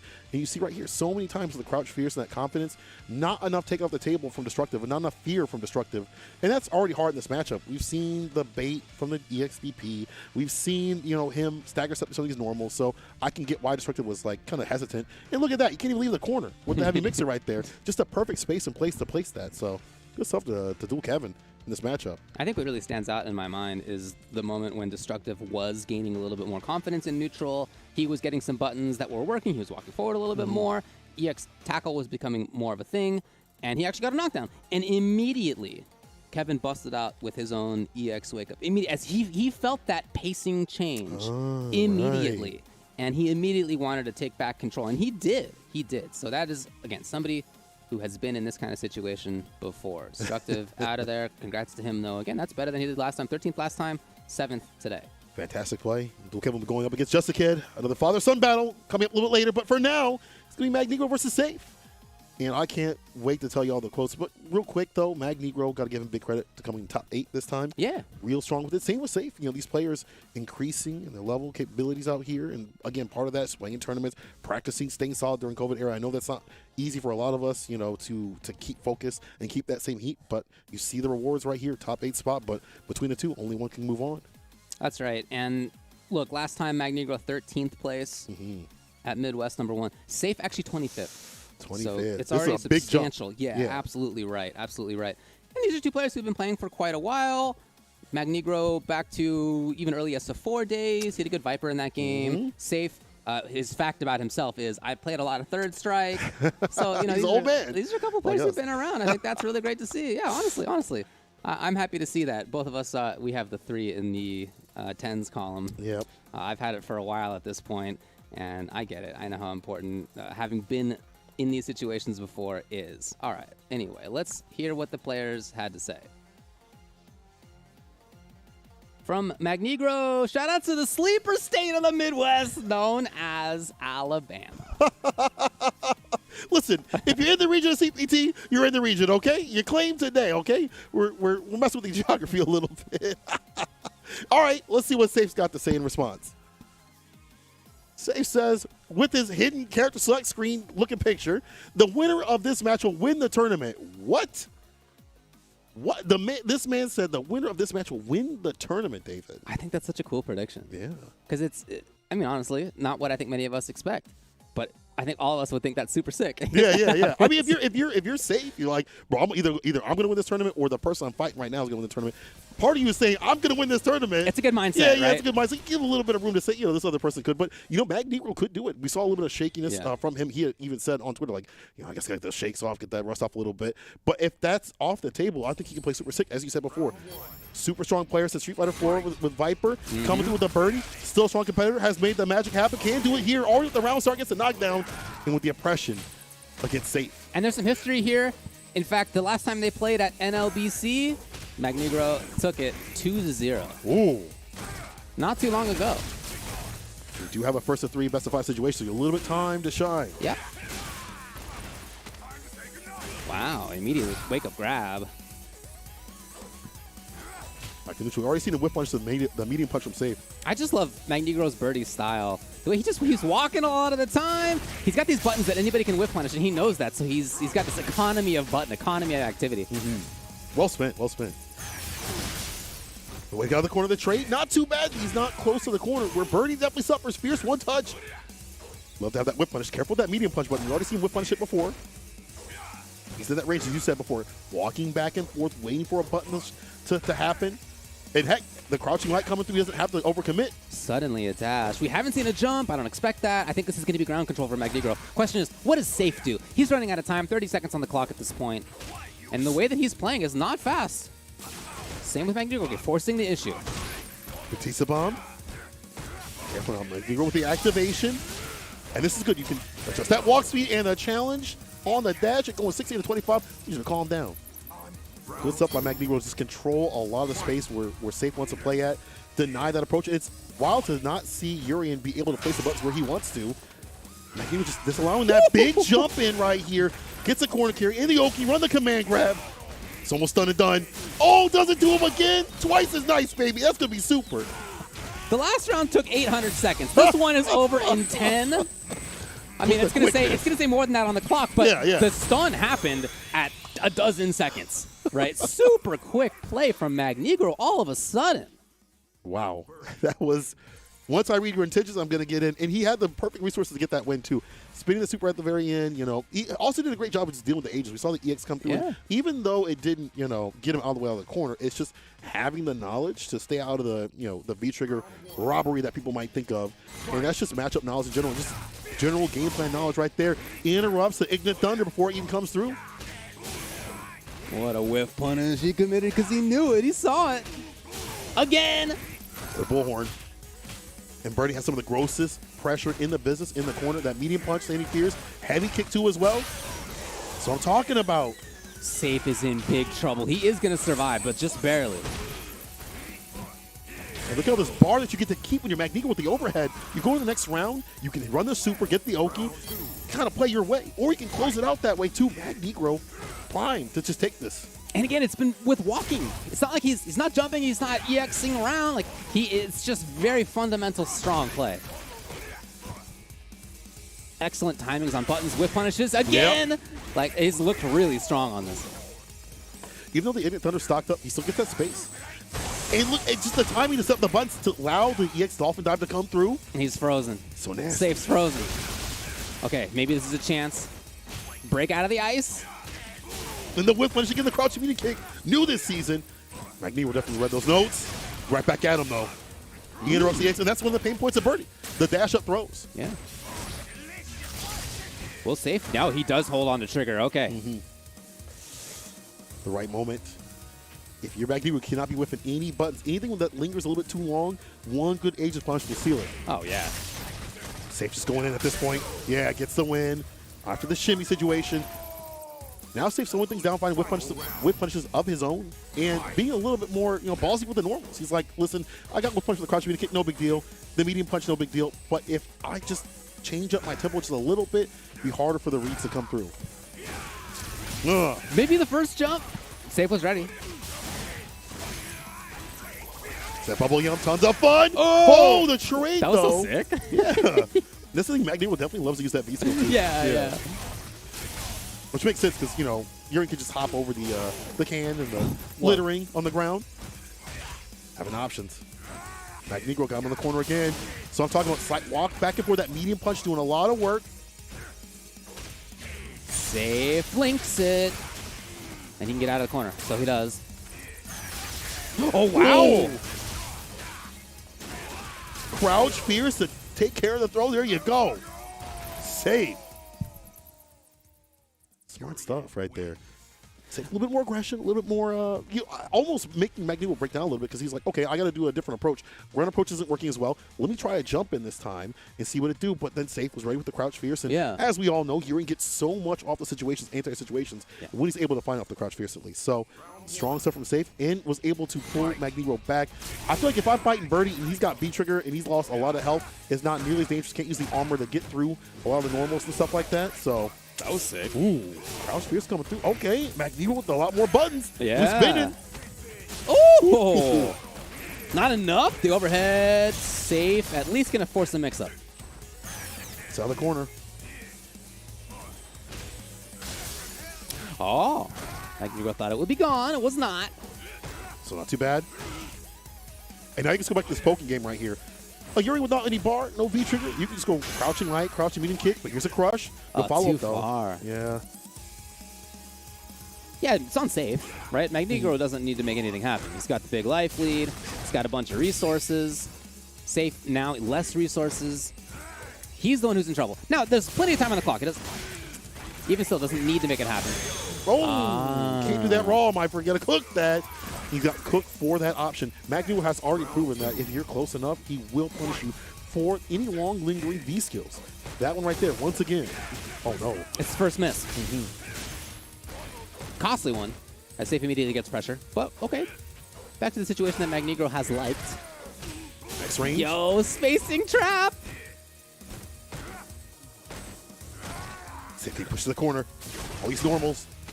And look, he thought there was going to be a time to run the EX trade tackle with the knockdown, but Magnegro just pulls back. That defense that he has. It's a different sort of Magnegro that we saw yesterday. Ah, he looks so good right now. So Look how confident. he walked Safe into the corner. He walked this character there. He walked Urian of all characters. The Urian. Silverback, acting like Jane Goodall. Is this a punish, actually? Yeah, Yeah. 5 frames. All right. We were talking about before, you cannot let any long living buttons come through anything negative. The chop the up mirror. Oh, The yo. challenge, triple cross Oh slide my to get God. through. You're so smart, Magnegro. He make chip out? No. Okay. There's one more hit. The X again. Safe. Oh, the nerve. Every Birdie player is reeling right now. They're typing in the Discords. They're adding Capcom. Please turn it back. Is this character alive? Is this character dead? Is that why we're on this stage? Oh my god. EX to come through. I like that option, but you have to get the right range for that to come through. The bubble yum again to put the plus frames on. We've seen we're from +4 to +9. It's a lot of positivity from that character when he put on the V skill. But I like where he puts it. It's never too obvious. Look, it's right back to the same kind of thing that Magnegro has been doing. Walking his opponent backwards, crouching jab. There's the fears. He's whiff punishing with stand strong. He's confirming it a lot of the time. He's checking the lows here as well. And then just going back to neutral for a little bit. Just waiting. He doesn't need to do things, right? He's after that EX, he has mixed up what he does. And that sets up shop for this. That's the payoff. Okay, now with activation, Safe can make things happen, come back to life. Question is whether Magnegro will give that to him. Look how fewer buttons we're seeing. Suddenly Magnegro backs off. He doesn't want to be next to this character. Usually you would like to. You would put that pressure on. Another EX Dolphin dive. All the pensiveness coming through. Magnegro with the lockdown. Safe does not have EX. It's not going to be easy for him to force the issue. Look at this. It's jailing him. It's jail, no bail. Okay. Oh, he got it. And that was it. I saw an EX come from Magnegro. I wonder what that was. We try to scoot, step through, try to again. Look at the time. Look at the time. 17 on the clock. Doesn't even have enough time. He may.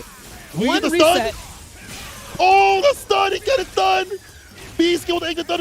Is that enough? Is this Hold enough? on. This Oh my beefy goodness, boy scaling. with the scaling. Pushes Oh my away. God. Magnegro. Run, Magnegro. Ah, I got the crouching license. Magnegro. Oh my God. I know we're in the cemetery. That was like a horror movie. Run, Magnegro, run. Don't go in the closet. Don't go in the closet. That character came out of the coffin on the right side of the stage with Aegis Reflector, and it was just chasing ever since. Wow. Holy.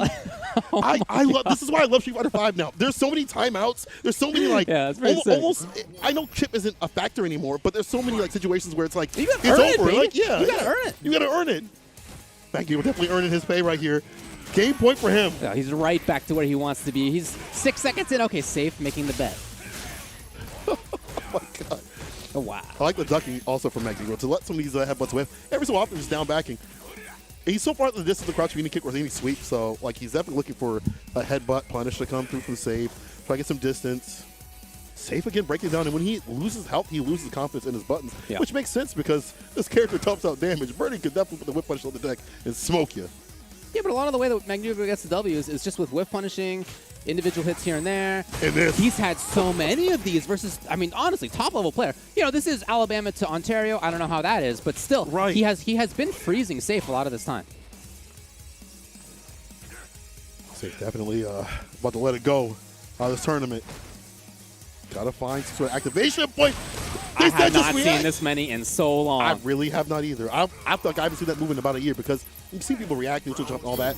But the way that he's setting himself up for success makes it so hard for Safe to deal with it. Yeah, why does that happen? It happens because, again, the geographic distance is pretty far. Yeah. But assuming that's not the issue, and I don't know, It's the buttons of Magnegro. It's the fact that he is such a threat on the ground constantly. He's almost never letting Safe sit still. That's the second jump in this whole set for Magnegro. His grounded control has made Safe, a lot of the time, freeze up. Right. Okay, but right now, we're talking about what Magnegro have been doing. This is Safe. As you said, he's being the aggressive one. This is great to see from him. This is a recovery. I feel like Magnegro didn't really have to. Those jumps, maybe not so necessary just yet. You're already in the lead. We've already seen Safe deal with that. He's already, I feel like when you're that pensive and you're backing off, you're already looking for the right moment to come through. And anti-airs like that are pretty easy to do. Like you're already sitting in the distance. Magnegro just needs to keep running the ground and game if he wants that victory. But Safe gets the aggression, never mind. We back in the corner and the V skill, the bubble yum. Thought he was hit. Yeah. So he didn't see Safe anything was from worried. Safe. Yeah.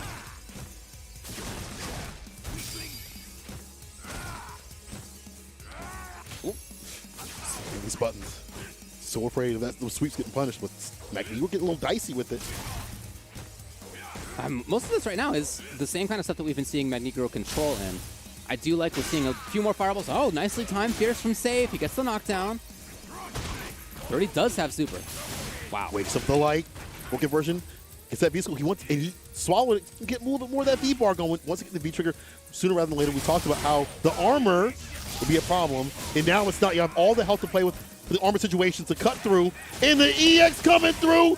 Magnegro giving him the biggest headache of his life and sitting him out of the tournament and moving on in the top 8 spot. Man, what fantastic birdie play. I can't believe I'm saying that because I haven't seen birdie in God knows how long. Is that a DLC character? Who knows? All I do know is No, I think he was actually the 4th character announced in Street Fighter, something like that. 3rd or 4th character in the whole game. Yeah, he's been around. But you rarely see him. No, you do, and I wanted to mention, we were talking about how Crouching Strong was nerfed, right? It doesn't really work against anti-airs anymore. Yeah. When that happened, Magnegro was one of the first players I saw say, this character's a little bit nerfed. Yeah. I know it, but I still think that he can do it. I still think that he's the kind of character that can take you far. I like that mentality. And yeah, I mean, I've been seeing him say that kind of thing. Again, he has tested the waters with other characters, but Birdie's been the go-to since the beginning and still remains. And I think that's cool. I mean, as you can see, there's still a lot of strength there. Yeah, I mean, the character still dumps out a ton of damage. Your anti-air situations aren't going to be as good, but your grounded game is still strong. Your economy of buttons has to be spent better. You can't play in the buttonsy wallsy style that maybe you wanted to, where you throw out a lot of things aimlessly. You have to be careful, but you still get a lot of reward. We saw a lot of whiff punishes on the crouching medium punch, and, he's still a big boy, a lot of health right here. As you see, he stays away from the danger. No, get away from me, you a stranger.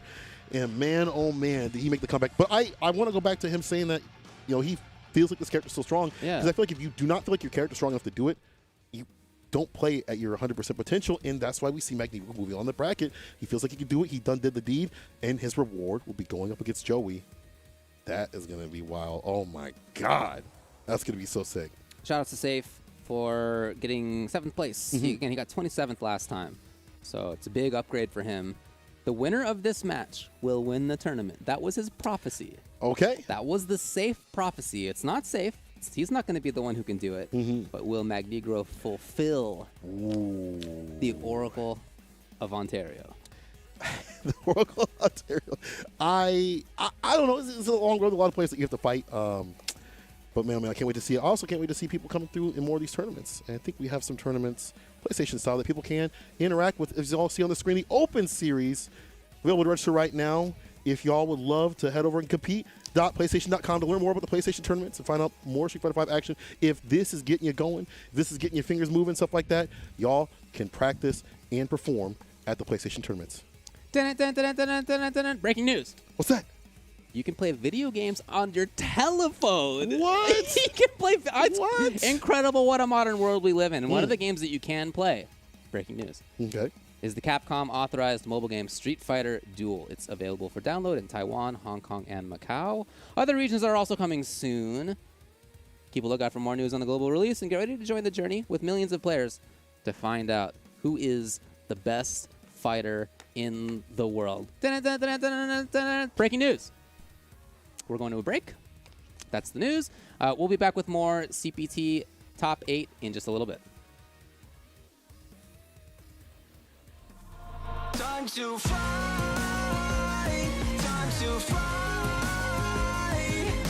Never give up, we won't retreat. The ones who stand have turned to feast. So fight, time to fight. Glory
So, you really want to go through the trouble?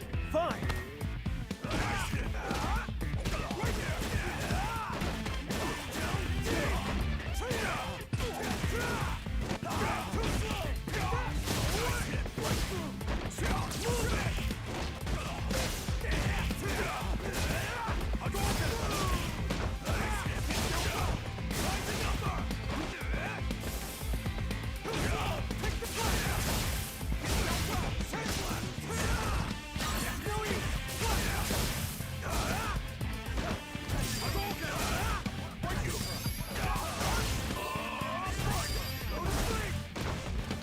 All clear! Easy mode too much?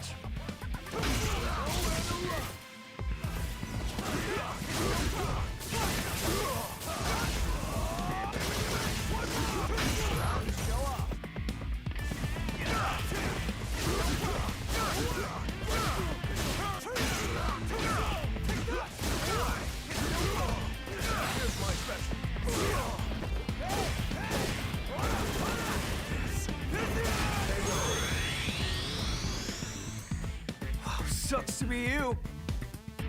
I'm always ready for a fight.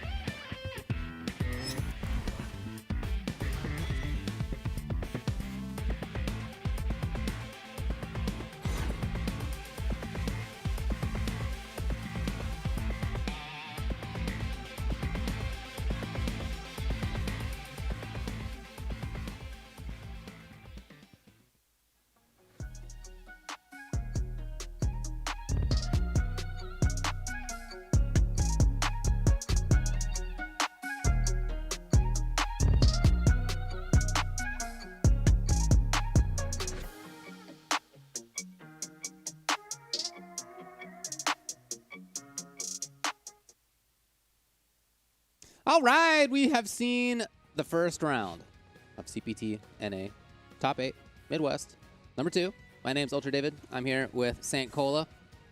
Just trying to show off. A little bit looking of, you know, good. Combo breaker action, you know what I'm saying? Which I hear from the grapevine is back, and we're back in this top 8 spot.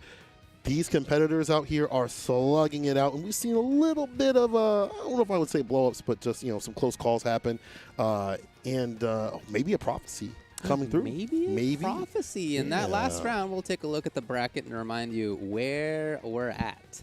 Again, we made it through the first round.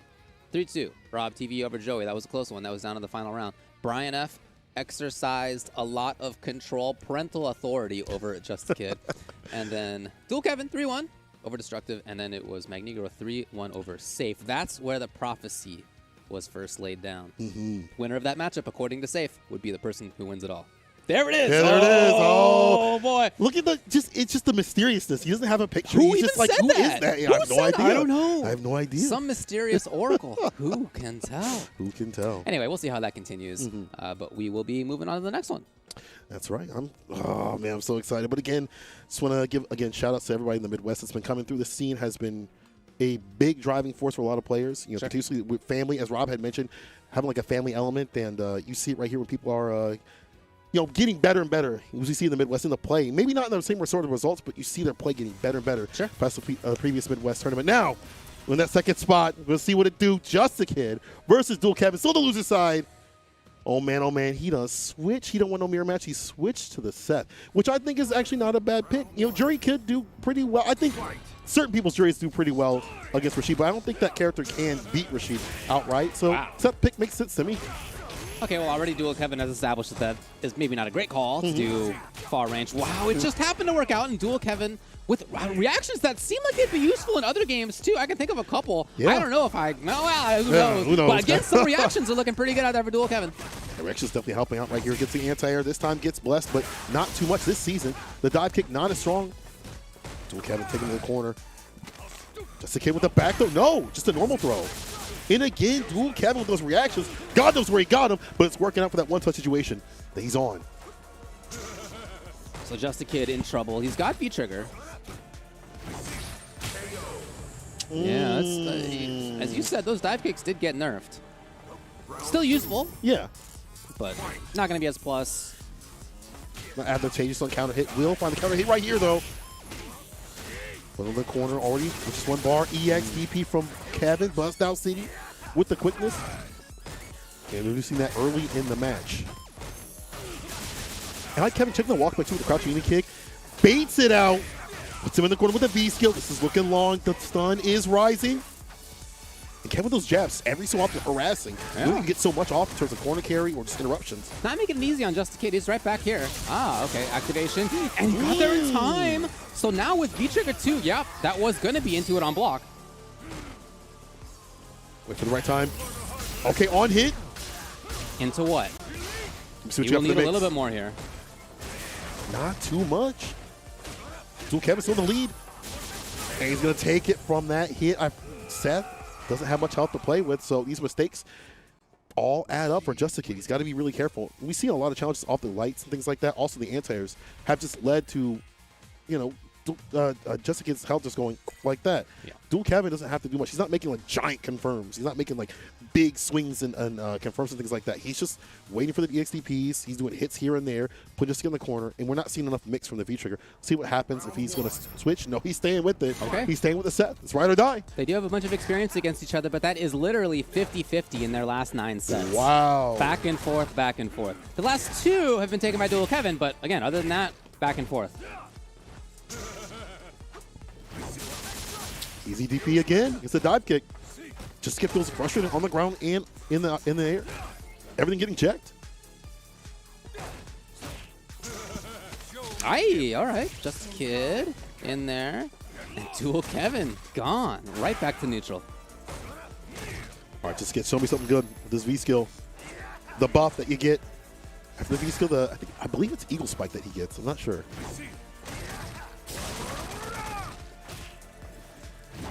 You're so right about how Dual Kevin is taking this. It's not like he's going fast. Well, he was trying to react there, but he's playing this kind of slow, patient style. Doesn't have to overextend, but now, Yeah. it's the kick, the crouch mean kick, it's the top 2-2. Activation, reversal, immediately out of there, escape the reversal. So strong to get out of that situation. Just not ready for it. That is really handy to have a roll out V reversal. Mm-hmm. Aha. Both of these characters have the corner carry, no doubt about that. Switch to the throw. Just a Kid waiting for anything to whip. And he's totally giving the opportunity now. Well, for at least a little bit, he was seemingly giving the opportunity to Dual Kevin to activate. And that's when he struck.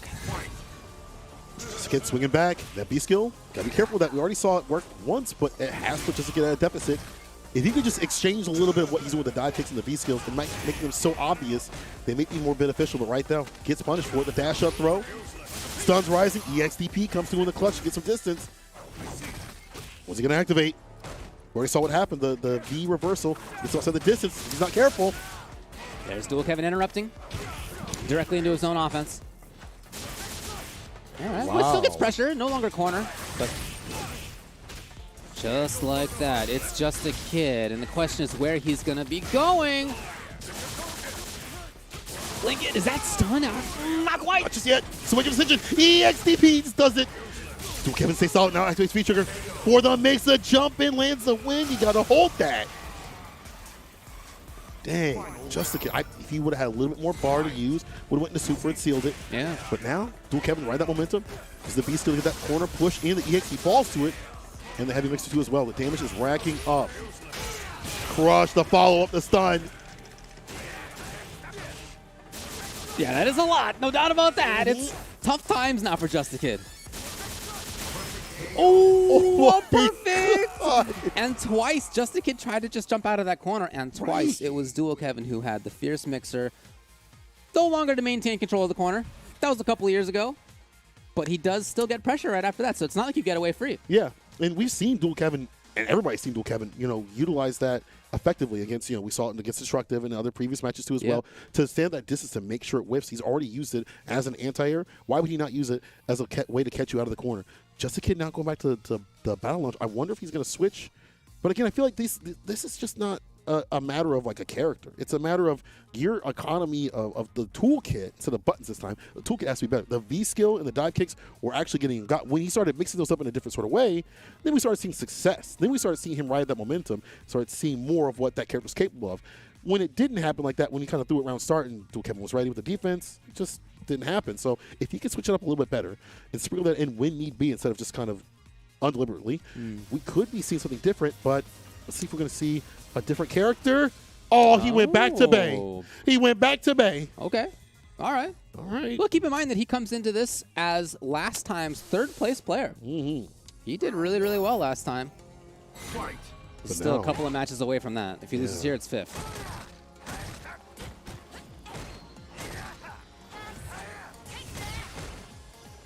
So Kevin already pressuring the corner with a fierce. He's really hoping to find a medium or something. Yeah. There it is. Just buffer and wait for it. There's a throw too as well. Okay.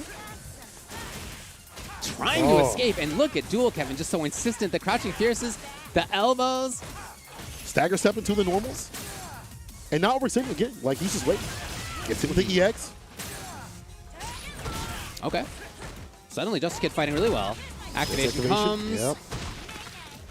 But for Dual Kevin, this is fine. At some point, you know, it's a matter of just weathering the storm, this feed trigger, and going back to having to do maintenance with this character. Jory takes a lot of maintenance. She has damage. She has potential, but not here. Side switch, not enough for the mixer, too far out, but does get the dash up throw. Dual Kevin on set point, about to 3-0 clean sweep. Just Kid right off his feet, right out of the tournament. Tough for Just Kid. He lost 0-3 to Brian F as well. But you can see the strategy here. It's a very deliberate one, and he's going right back to it every single time. It's fierce, crouching fierce. Look at this. He just doesn't believe that Just Kid's going to have a strong punish to that, and that's kind of how this character matchup goes. We're not seeing Just Kid like accurately deal with the spacing. He's not backing up enough to get the whip punish, you know, make him fear that button, fear the usage of the button. So Dual Kevin just really just swing out the fierce and the EX. Look how confident he is with the bust out.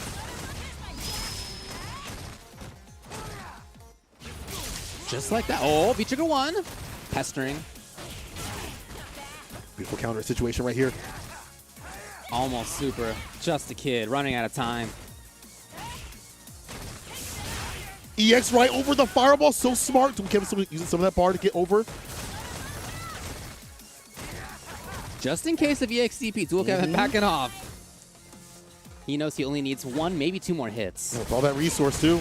Oh, okay, same idea. Dual Kevin did just a little bit ago. Wow, avoids the throw on that throw. It does have some range on it. Another V-trigger. My mom said I could have 2. Yeah, she's got pretty good back movement, though. Just to get out of resources, back to the wall. Oh! And he is out of there. It's Dual Kevin taking it 3-0 after, again, in winner's side, it was Brian F over Just a Kid 3-0. So unfortunately for him, he makes winner's side top 8. Impressive. He's a very strong player, but then absolutely not the results that he wants within this top 8 itself. Right. But I mean, if you're going to lose to somebody, losing to your first dad, that Brian F, that who knows how you play, and then losing to your second dad, that is Dual Kevin himself, you know, not the worst way to go out. But Dual Kevin, though, you know, compared to how he played in Midwest 1 to now, definitely seems like he's back in the game. I feel like he's really practicing, really getting ready. You know, we already saw him with a G. He was prepared for that. You know, wants to make his mom proud with the robbery. Yeah. But it's not really robbery that he's putting on the deck with this character. It's all just the typical Rashid play. And if you don't acclimate around it, you just out of the game.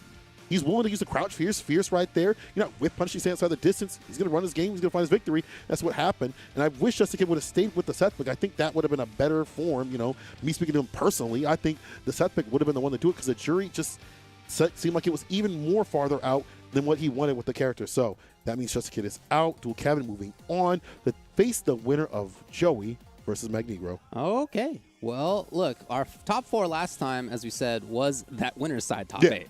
Those were the 4. One of them didn't make top 4. It's Just a Kid. Joey is the other one who is now in that same situation. If he moves on, as you can see, he plays against Dual Kevin, but first he's got to get through Magnegro. Here's a word about their match history. Over the last several sets, it's actually been Joey in pretty strong control over Magnegro. He has taken 78% of their matches, including at CPT NA Midwest #1, where he won 2-1. Thank you very much to fgcombo.com for information like that. That is so cool to be able to have on deck. Extremely handy for a commentator, and if you're a player who's trying to just figure out like what your potential matchups might be. Yeah, I love it. Anyway, 78% for Joey. So that is a tough draw for Magnegro. that's difficult. But the prophecy, though, safe. The prophecy has said Magnegro is the one to win now. It was either one of those two. Will it be different today? I'm excited to see it. I'm excited to see how Magnegro deals with this matchup now, how difficult it is when Mika gets going, and the fact that her pressure is so predicated on, throws and things like that, and putting you in the corner where Birdie really doesn't want to be. When it comes to defense in the corner, he's one of the worst in the business. We already saw him try to hit her with the medium. We saw what happened there. And just, in cross-up situations, throws eliminating any of the EX that would have gotten you out of the corner, getting that space. And just the fact that the character is just, so oppressive is just going to be hard for him to deal with. But we've seen him also turn up a little bit different than what we saw yesterday. So it's a different sort of Magnegro. There are some similarities, certainly, in their characters. Mm-hmm. There's a lot of similarities between these two, in fact. You might say that Birdie has longer normals and Mika snowballs better. But True. other than that, there's a lot of similarities between them. That said, I think that the way that they happen to match up is tough for Birdie, a character who has that kind of movement. She does have mix-ups, albeit risky ones, out of the sky as well, if she wants to take that kind of risk. And if she gets the knockdown, it's just really tough for Birdie to get out of that, whereas it takes pretty specific situation for Birdie to be the one who gets to maintain pressure each time. Over and over again, He right. really has to build the corner first. So it'll be all footsies all dang day to stay in play, but the There's splash the coming mix-up. through. Yep. You're so worried about that. If he can find these long block situations, that snowball goes right back in Magnegro's favor. Just has to let the magic happen. We'll see here. Too far out. Joey trying to make a whip. Get a punish, though. Okay. Again! Yep, still block. Not forever. And here's the situation that Magnegro wants to avoid. Needs to stay out. You can see he's gone with V-Trigger 2. Yes. I kind of like that. You're already going to be playing a footsie-based game. Yeah. You might as well just run that to get better. Confirms, but confirm right there from the crush all the way to the CA. Oh, no. Not looking so good. Joey even spinning the bar to get the job done for the first one. And that's, again, putting the pressure in the corner. Even if you're not dying in the corner, you're losing a lot of health to try to stay outside the distance. That's what happened here. Wow. Oh, my God, Joey. Out poking Birdie. Look at this. These two buttons. A lot of Again. work. 3 times in a row. Okay, that risk you saw, the other side of it, Joey had the crush against that jab. You just got to be really precise on your jab timing. There we go. I like that reaction. Anti-air, heavy kick comes through. The 3-piece. And the walk-up does not get the throw. Joey does, though. And is able to call the dish go to catch the V-ship. The piece put him in the corner. Neutral jump comes through, and this should be stun. EX to get it done. Yes, sir. The wingless.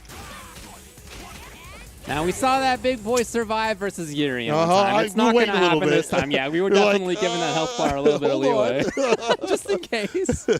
But yeah, look, I think that is a really good showing of how the matchup can go. Again, Mika with these mix-ups on the way in. By the way, I really like the counter poking that we saw from Joey as well. It wasn't just the about pressure. confidence, too. To do that against a character that runs a medium into EX, puts you down on the ground, like already a footsie-based character that is Birdie, to do that back at him with Mika, it's kind of wild. All right.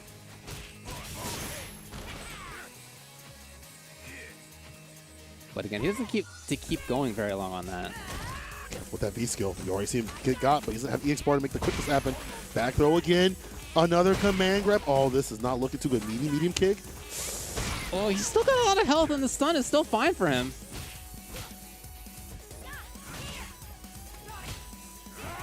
Challenge with the jab. Joey with his counter pokes. The confidence that he has to counter poke a character like this is almost something I've really seen from Joey in a while, to be honest. I'm going to be 100% with it. I like that. Deal with the sweep. He low crushed the one sweep. Wow. That is knowing what's coming up next right there. That said, this style, Magnegro controlling the ground, slowly pushing his opponent back. We have seen him have success with that. We saw the match versus Safe and how that went. That's true. It's activation. Delayed too. That's why. Doesn't get the extension though. So this is where Joey's win condition is at. He can poke away. He can drop kick all dang day.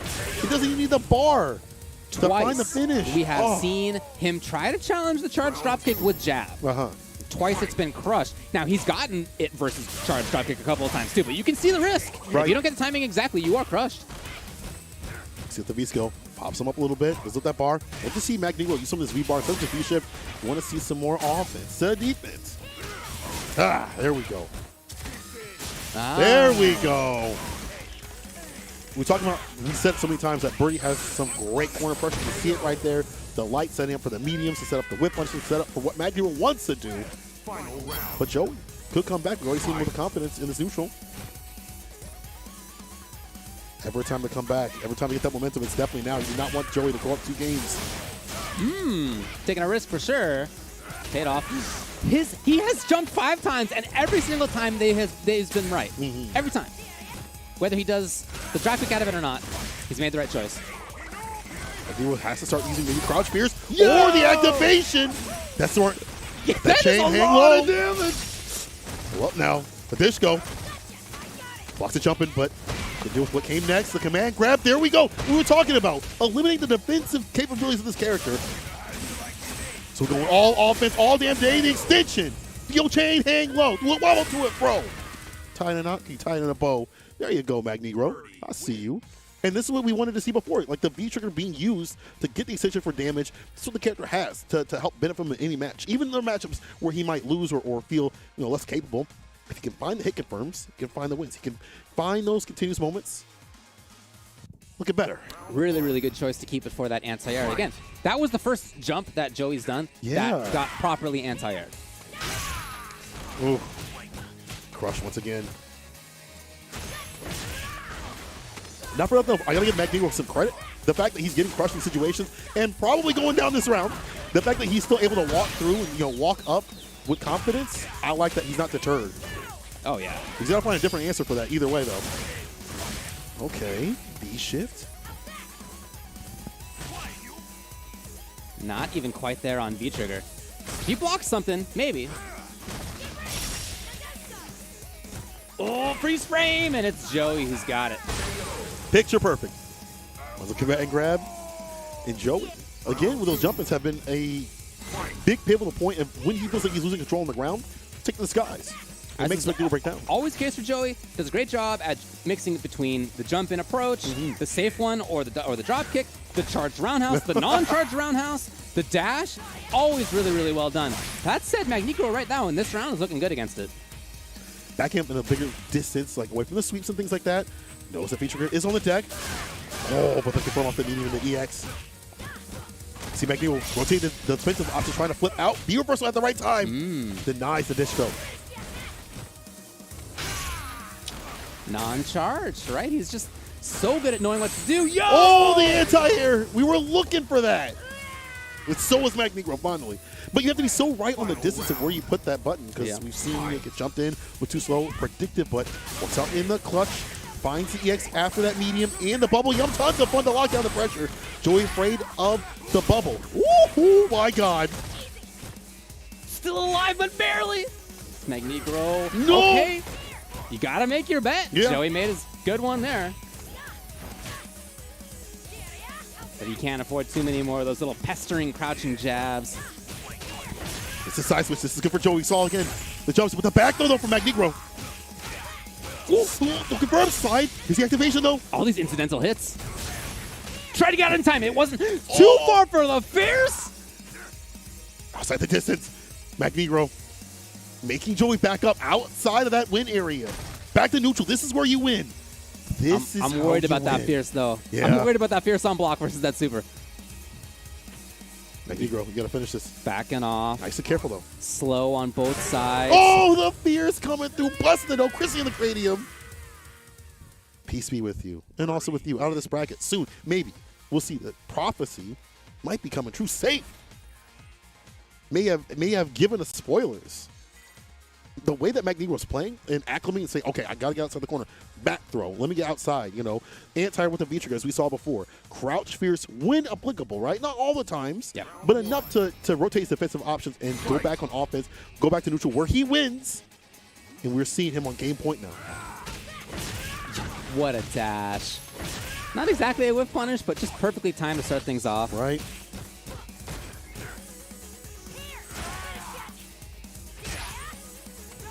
Oh. Again, incidental hits adding up.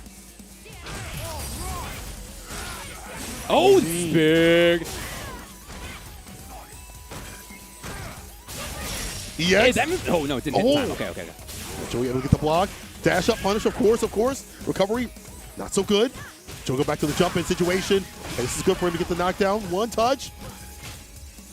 Yeah, that said, if Magnegro finds the right hit right now before that trigger runs out, tried it. It's -2. And Joey dashes up. You get the pressure on the deck, and that's the thing. The fear of Joey coming through with the dashes and things like that, the jump-ins, putting a little bit more mental stack on Magnegro.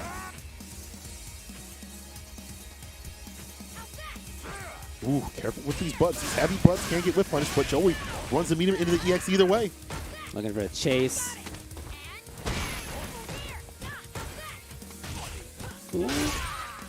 The button times are so good. Okay. Oh, the stun. Oh, this is about to be super and done. Pop him up. Not quite, not quite. Magnegro lives. Okay, very nice. And he gets into it. It's not easy to safely get into that trigger. The timing was perfect. Oh, he needs this, though. He absolutely needs this to stay in the game, to stay in the set point situation. He is maybe just a couple of hits away. Stay away. Don't give me anything minus. We saw what happened. He walked up command grab. All these resources on Joey's side. Please don't do it. Don't do it to him, Joey. The trade. Oh, yes. Call initial. Watch my 6 to go. More tricks to check on the dash. Oh, careful, though, super. Oh, the jump in again. And Joey.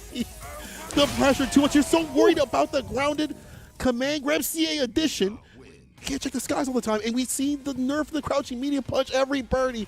The tears are rolling down their cheeks. They're like, I mean, for both of these characters. Yeah, that's true.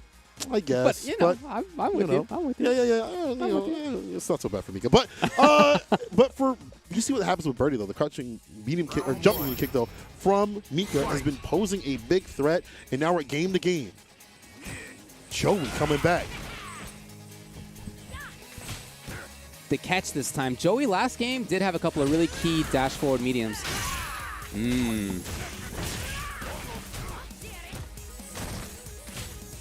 Right. Okay, Joey with the offensive universal. He's got in range to harass. Ooh, frame. All the frames. Oh boy. Repeat. We're on repeat this time. The EX. He can keep it going. Yeah. Not much Birdie can do. 4 frame. No reversal. Hold that. Joey. Take him down to the ground. And now is the one on set point. Again, Joey got top 4 last time. Still got to win a couple of times to make that happen. And on the other side, Magnegro dash in. It does work this time. Will the prophecy come true, or will it be dashed to pieces? And over and over again. Core Fierce reset. Side switch. The stun. Joey harassing him. Definitely needs a few more conversions to make the magic happen. Here's the EX. Magnegro still in. He's got the activation. And this could be good in chasing out B shifts or getting the damage that we saw before. Joey now all of a sudden blocking a lot with that V-trigger on deck. What a timing. Okay, it wasn't enough. For the super. All these blocks have just given him all the bar he needs. Every piece of butter necessary to cook with. I'm so scared of him walking up. I know. Don't! You pulled up close, and this is your result. The EX connects. Another command grab will steal it. Joey taking down Magnegro and breaking down the prophecy. Damn your destiny. Joey looking good, and I love that response in that situation. EX command grab. He hadn't really, that doesn't say Magnegro had not really put in too many of those chains like that. Only twice. Right, yeah. Only twice.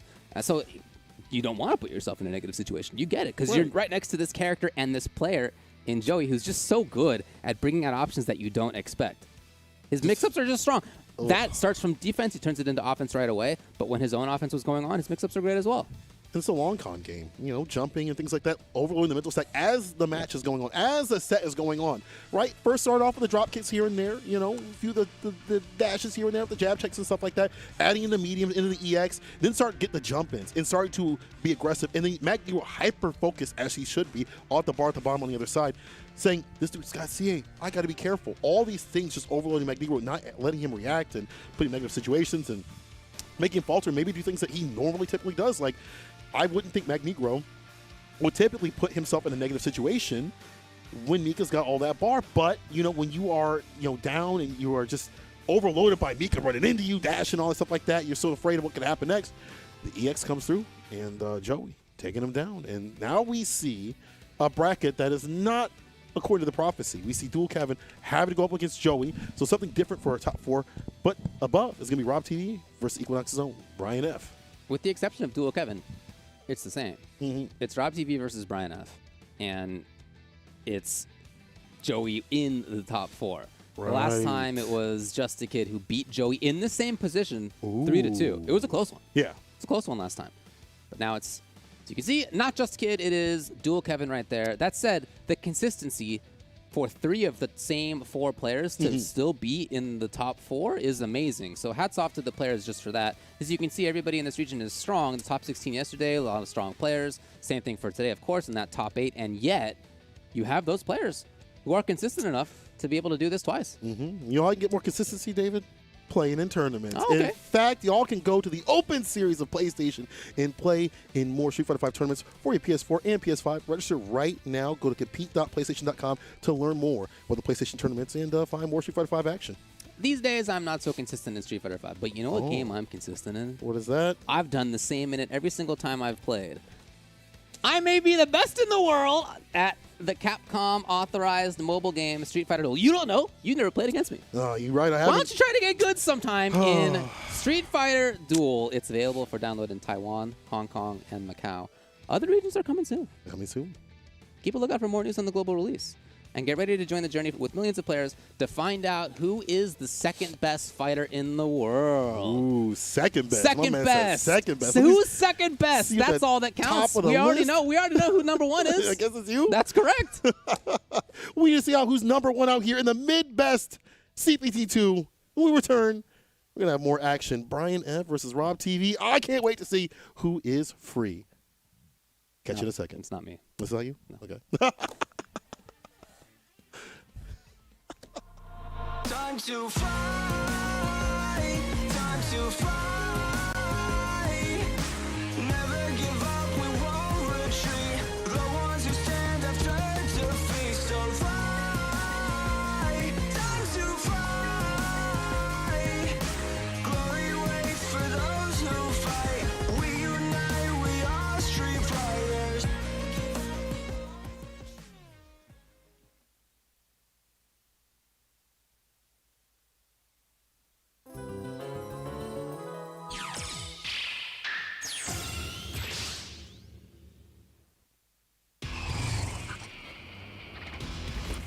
If I go too far, please forgive me.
Hear my strength. Have a taste of this!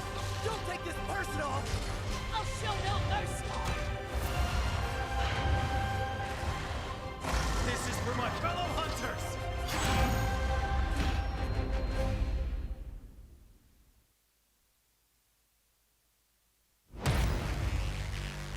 Lock and loaded, it's time for war. Can't start a show without the star. This is the path of my destiny. Come on, let's turn up the heat. About time to finish this.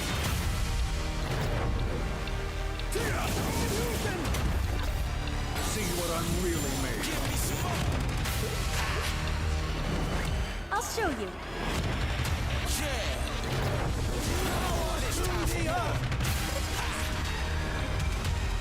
How do you like this? It's time for war. That is the truth of what you must seek.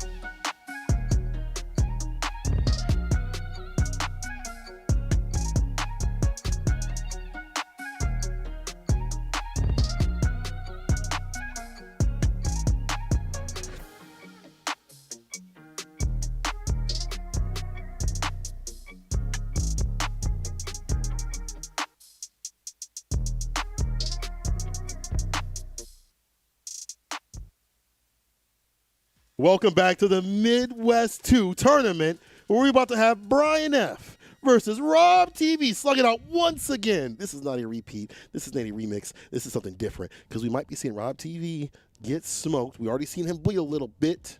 But before we get to any of the action, I just want to give a quick message. I want to give some love out to Grand Totokai, currently in the ICU right now at the time of this showing. I want to give some love to his family and, give some love to hopefully he pulls through.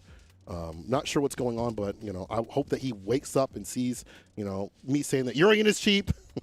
Much love to you, brother, and much love to you, Mama Totokai. So just want to give a little bit of love.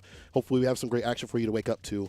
Let's take a look at the bracket and see what's transpired so far through this amazing the tournament, where there's been some shakeups, but not really, though, right? Yeah, again, 3 of the same 4 are in the top 4. Winners finals is the same. Rob TV versus Brian F. And in loser's side, Joey's there. He was there last time too. Dual Kevin's the sole new person. Last time in that losers semifinals, position, it was 3-2. Just Kid over Joey. That's not going to happen this time, of course. All right, well, we're going to see that in a little bit. Not happening immediately. What's happening immediately is Rob TV versus Equinox Brian F. Last time, this was a pretty convincing win for Rob TV. It was a 3-0. It was a pretty convincing win. And so far, just to go further, Brian F. 3-0 Just a Kid in winners semis last time. That happened again today. Last time, Rob TV 3-0 Dap Vip to get into winners finals. Today, it was a 3-2 that he barely squeaked through. Barely. In the final round. Barely. In the last round. In a 3-2 situation. So they're coming into this winners finals in quite different circumstances, I would say. Yeah. Just different arcs that they have taken through it. Now, neither one has lost. Nobody's beaten Rob TV in either Midwest CPT so far. True. So still looking pretty good on that front. But nevertheless, a little bit of a different position. Rob is the villain today. So to hold that, he is out here. He's already qualified, so he's just here to for that. That's okay. That's all right. Obviously, to get some experience too as well. Yeah. Brian F. However, I feel like this might be his moment. This might be his day. Okay. I'm rooting for him a little bit. A little bit of class commentary. You know what I'm saying? Look, I think he's playing well so far. Yeah. We talked a lot. We sang his praises earlier a lot, for sure. And again, when I think of him and when he does well, when he has success, it's really controlling neutral very well. Right. And it's having this really good set of decision makings on defense in particular. So it's tough in neutral. But Rob TV starting off so aggressively, just trying to walk forward, hoping that he had taught Brian F. from previous times of playing that he could just walk around. But Brian's setting the tone early that he cannot. Like that. Had the V skill 2 popped up, a little bit of damage. Crush.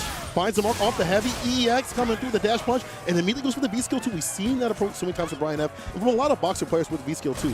Disallowing the Oki just to get that stock up, because look at how much you get off of this, and she bleeds. Oh, she bleeds, baby. That's enough to do with the EX coming through with the dash straight. And what started that last little sequence right there was Brian challenging in exactly the right time. It was that defensive choice that he turned into offense yet again. Spotting right here from Brian F. Taking back his turn, a little bit of a jab. Tense match right here. You cannot misplace any of your straights at all. -4, she'll definitely take advantage of that. Okay, Brian reacting to the fierce. Out of there. And he's trying to be shifty with where he's standing, as you can see. He does not want to be in an obvious spot. It stocks up. This has been a big win condition for Brian F. Stock with the V skill 2. Yeah, the utility of just being able to walk around and bring out dash punch whenever you want and having V plus is really, really great, of course. And if you're worried about the neutral, if you're against a character and a player like Rob who is so strong at that, I really like the utility of that option. Crush. Zephyr's too far out for the EX. This is the Yeezys and finds the first win. Already looking different than what we saw last time. Remember, 3-0 last time from Rob TV. Brian F says, I ain't free. So hold up now. Hold up now. And a lot of that is just controlling the pace and rhythm, and that V skill 2 coming through, making so the dash punches aren't just opening him up, you know? And Rob's not able to get what he wants off some of those decisions. We already saw him try to find a punish, maybe too far out. The timing is a little bit different, but Brian F, you locked in? I wouldn't be surprised to see a little bit of a different tact here from Rob TV. He began that last one by walking way far forward. He maybe just thought he could steal too far of a turn. Maybe a little too confident? Yeah. Oh, here we go. Yeah. Shimmy. I mean, it's not like a big difference in strategy, but he's certainly finding different timings than before. Walk a little bit closer for the fierce and the medium punches that set us up and stop what Brian F wants to do. Yeah, that was a Rob round, no doubt about it. And even in that situation on the right side there, as Brian F had not quite 3 bars of V-trigger, the fierce happened from Rob, and last time Brian F V-reversaled out of it, defensively escaping. This time he did not.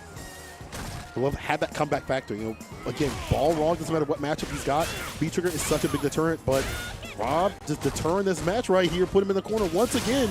There's a buffer in the EX. I like that. That's with the V skill, but Rob back in. Let that not go for free. Something we didn't see before. We let a lot of V skill 2s go for free from Brian F. Not this time. Ninjaku EX edition. One decision away. There it is. And as fast as Brian's was, game number 1, game number 2 maybe even faster for Rob. Maybe even more control. And again, it wasn't like it was a very different style. It was just different. He's going to have the same strategy, right? He knows what he wants to do. This is something he's game planned for. Obviously, they've played many, many times.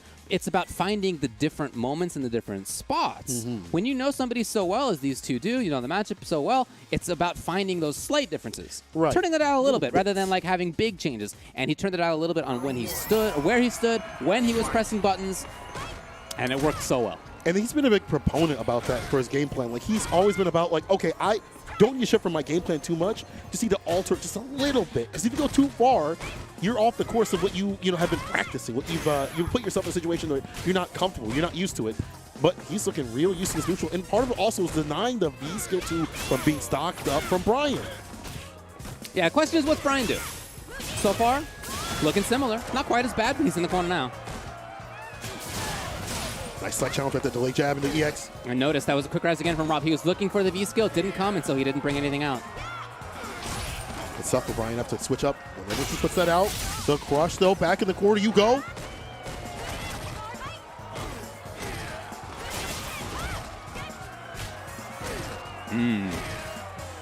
Brian hoping for a crush. That would give him trigger. No! And Brian, I feel like that crouching kick, like that side whip punch was great, but just nothing behind it. Those ideas, that it's there. It's right there in front of Brian's face. He just has to leap over that line. He's so close to doing so.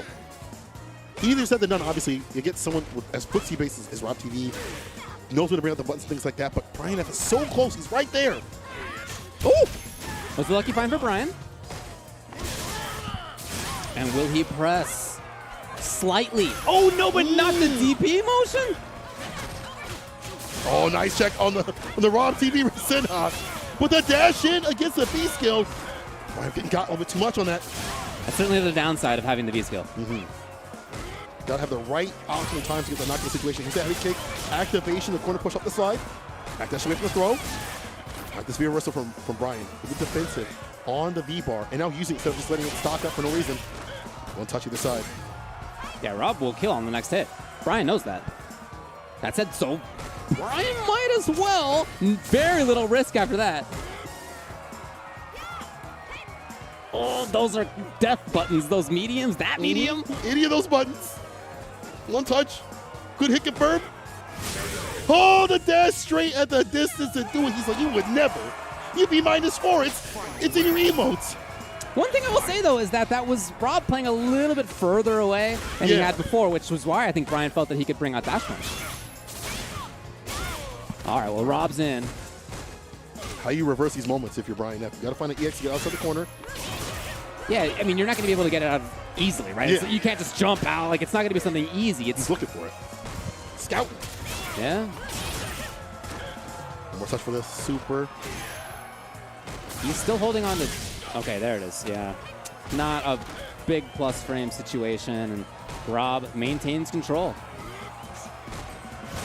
And Rob now putting some, not giving buttons with a medium kick every so often.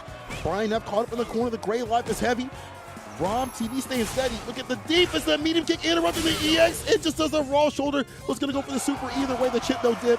Rob TV on game point again, but he bleeds. He bleeds. If Brian F just needs to get out of these corner situations easier. Something done as we said before, but when he's able to escape, when he's able to put the momentum back in his hands and make Rob TV overextend, he could get this win. I see it. I see the light at the end of the tunnel. I just hope Brian does too.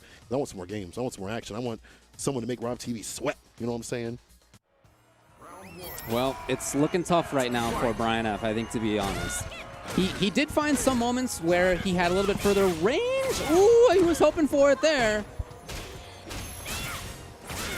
And it's just Rob getting all of these confirmed right. There it is again. It's stun if he wants it. He does. With the bar. Jump heavy. Yep, of course. Send her slide. Saving that bar to finish the job.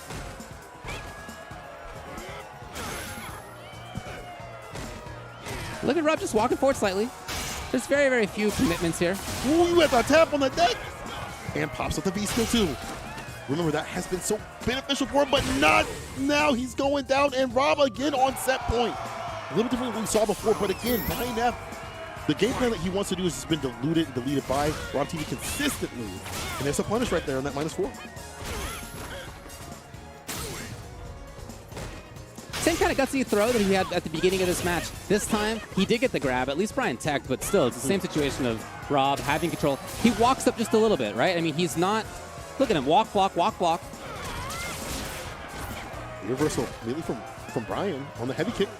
And Rob is, again, back in that threatening range. That's the range, again, where he can hit confirm, where he can walk up for a grab, where dash punch is not a great option for Brian. It's just a great spot to be, and he's been playing in that the whole time as he's just a hit away from taking this.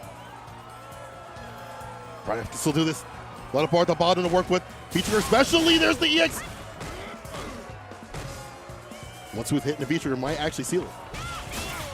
But Rob TV coming through again to take down Brian F with another EX edition. But not for nothing again, Brian made him bleed. And if they do meet up in the finals, there's the ideas there. It's just not over that line. But again, Rob TV with the aggression, playing the way that he wants to play. You look back at Rob's play where he makes slight adjustments. Yeah. He doesn't deviate too much from his game plan. And I think that's one big thing that a lot of players do, that they go too far off their game plan. They try something completely new that they haven't practiced, whatever. So he's never outside of his comfort zone, especially when there's like they take a victory, a couple wins, rounds, whatever. He never feels like he's out of it. He has his game plan, he runs it, and we see what occurs. Dealing with the V skill too as well, taking that away from Brian, deleting the tools of the character that might be dangerous. We see how much damage the character dumps out with V skill 2 with Balrog. So once that's off the table, you have to work even harder to get those dash punts going. Yeah, it's so important for Rog to have that. It looks like in this matchup, obviously I'm no expert in it, but just to watch them play, it seems like it.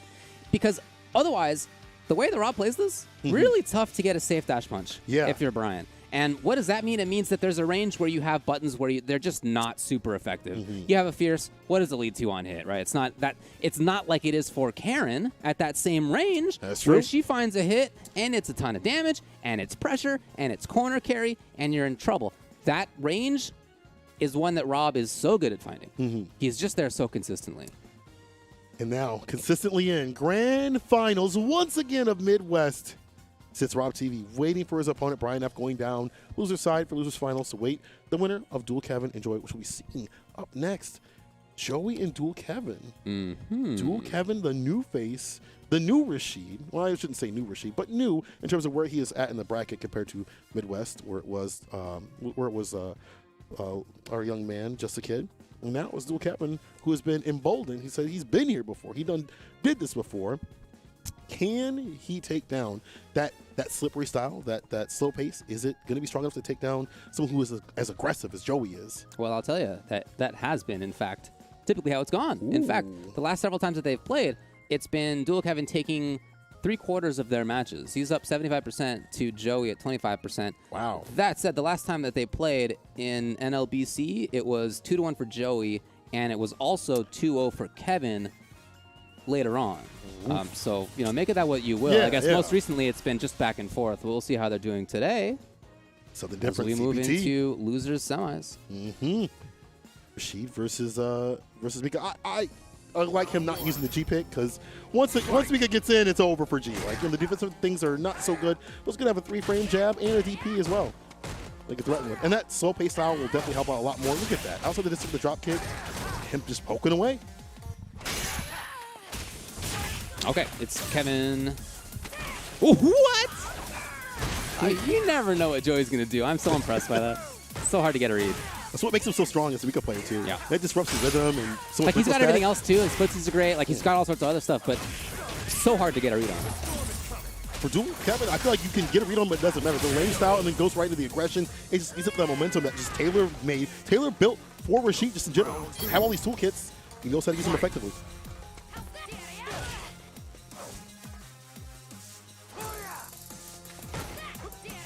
I really like where Joey starts off with him a lot of the times too. It's like at the max range of dash into strong. Yes. Like it's not like dash into being point blank. Sometimes, I saw it last time. Like he does that sometimes. But oftentimes it's a little bit further. It's very interesting. Makes you worry about the options. Even if on block, they're not so bad. Yeah, sure. It makes you worried. So I'm worried about him being caught up in the corner. Rashid, so strong with it. Might even see the barn bellies off the backboard kind of thing from Duel Kevin. Well, you talked about how Duel Kevin's cool with just backing off. Yeah. Okay, Duel in trouble now as Joey has rolled in for pressure. Brain kill. Hits him with a throw. Hey! Stuns an issue. Next hit, next grab. Ah. There it is. The jump in. Drop kick EX. Yeah, wingless to finish the job. And now Joey, a little bit more aggressive. Now you see Duel Kevin kind of like, he right now has to be careful about the backdoor situation. Obviously, we see that happen constantly, but he has to back off a little bit more, be a little bit less aggressive when he has Joey up in the corner. Oh, it's a chance. Joey takes advantage as always. Wow, what a challenge after the Lady Mika. Still Kevin getting frisky.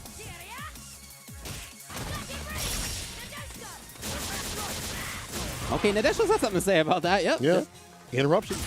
Not too bad. And the side switch too. This is good for Joey to get that space again. We can get that threatening range.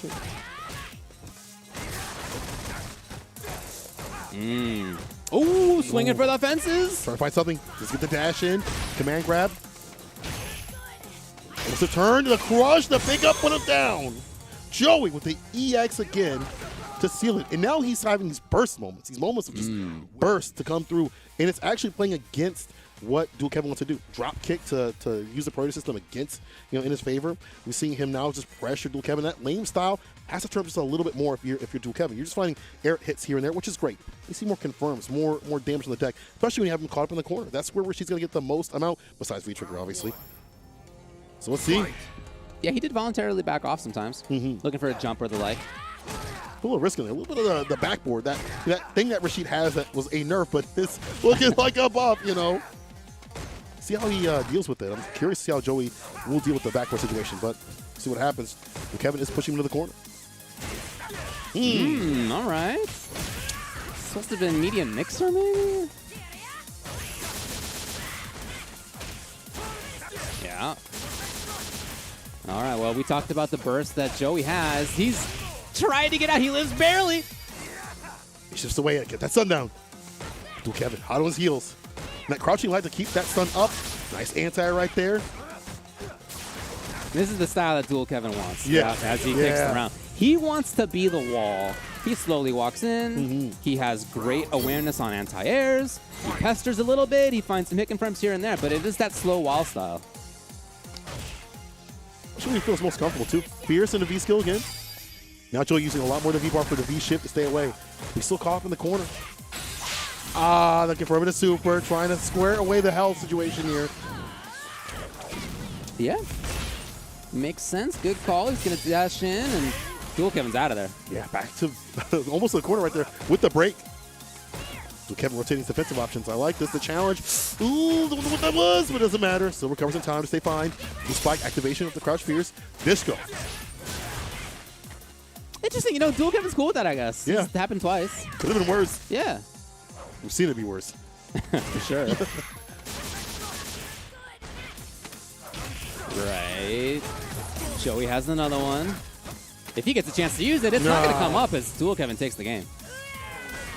And just a little bit more aggression. And this kind of goes back to the point of just not changing your game plan too much. So a little bit more aggression when you put him in the corner, a little bit more confidence too, but still backing away just enough to let Joey, put himself at disadvantage with the jump-ins and things like that. Find the anti-air approaches and stuff.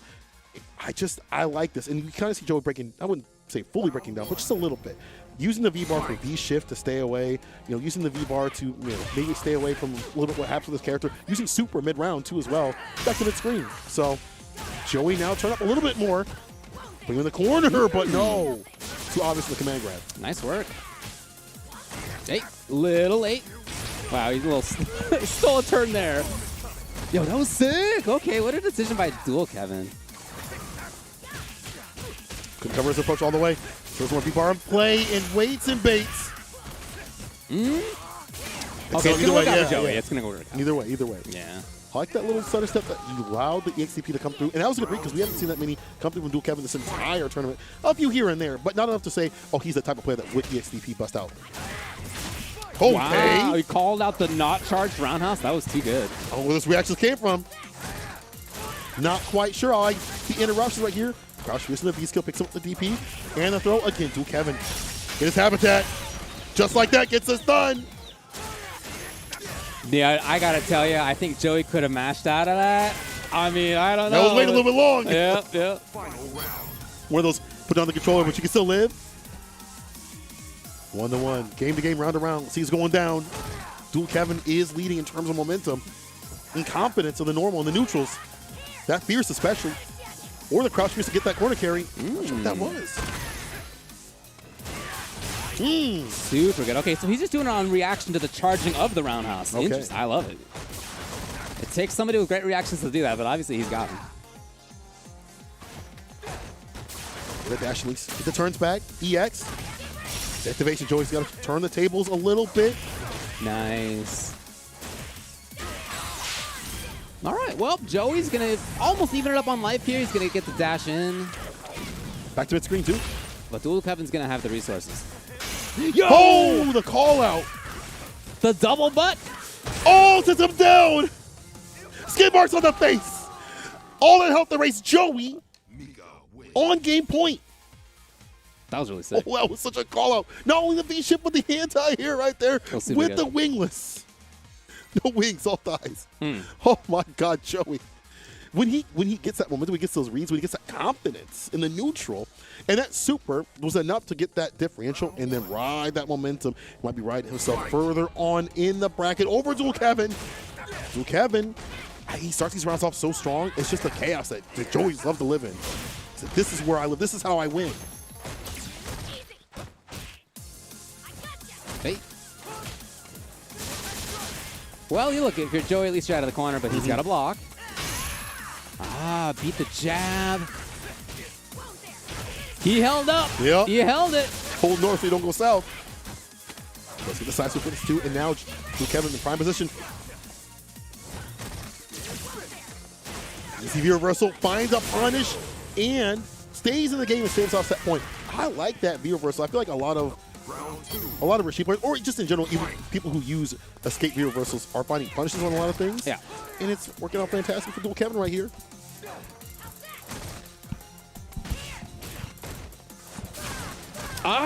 The idea is interesting. Just wasn't quite there in time. It's super fast. Yeah, of course.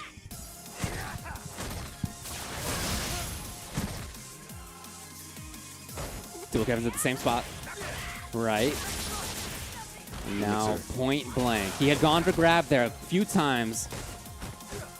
The chase up, but he's still out of there. Finds a punch on the sweep. Yeah, you know Joey wants slide activate or crouching fierce activate. He does not want to V reversal. Yeah, no, I love it from Dual Kevin. Joey's chance was to use the V trigger. Denied it. Denied. Yeah. And that's such a strong thing that you have to have in any fighting game. What's the win condition? What's the condition that's going to not only win, but like turn the tide? How do I stay away from that? A lot of people just let V-trigger happen, or just like, oh, they're going to slide activate. What can you do against that? Neutral jump, stay outside the distance with punish. Those things will help you stay away from the chaos. And control is what you need.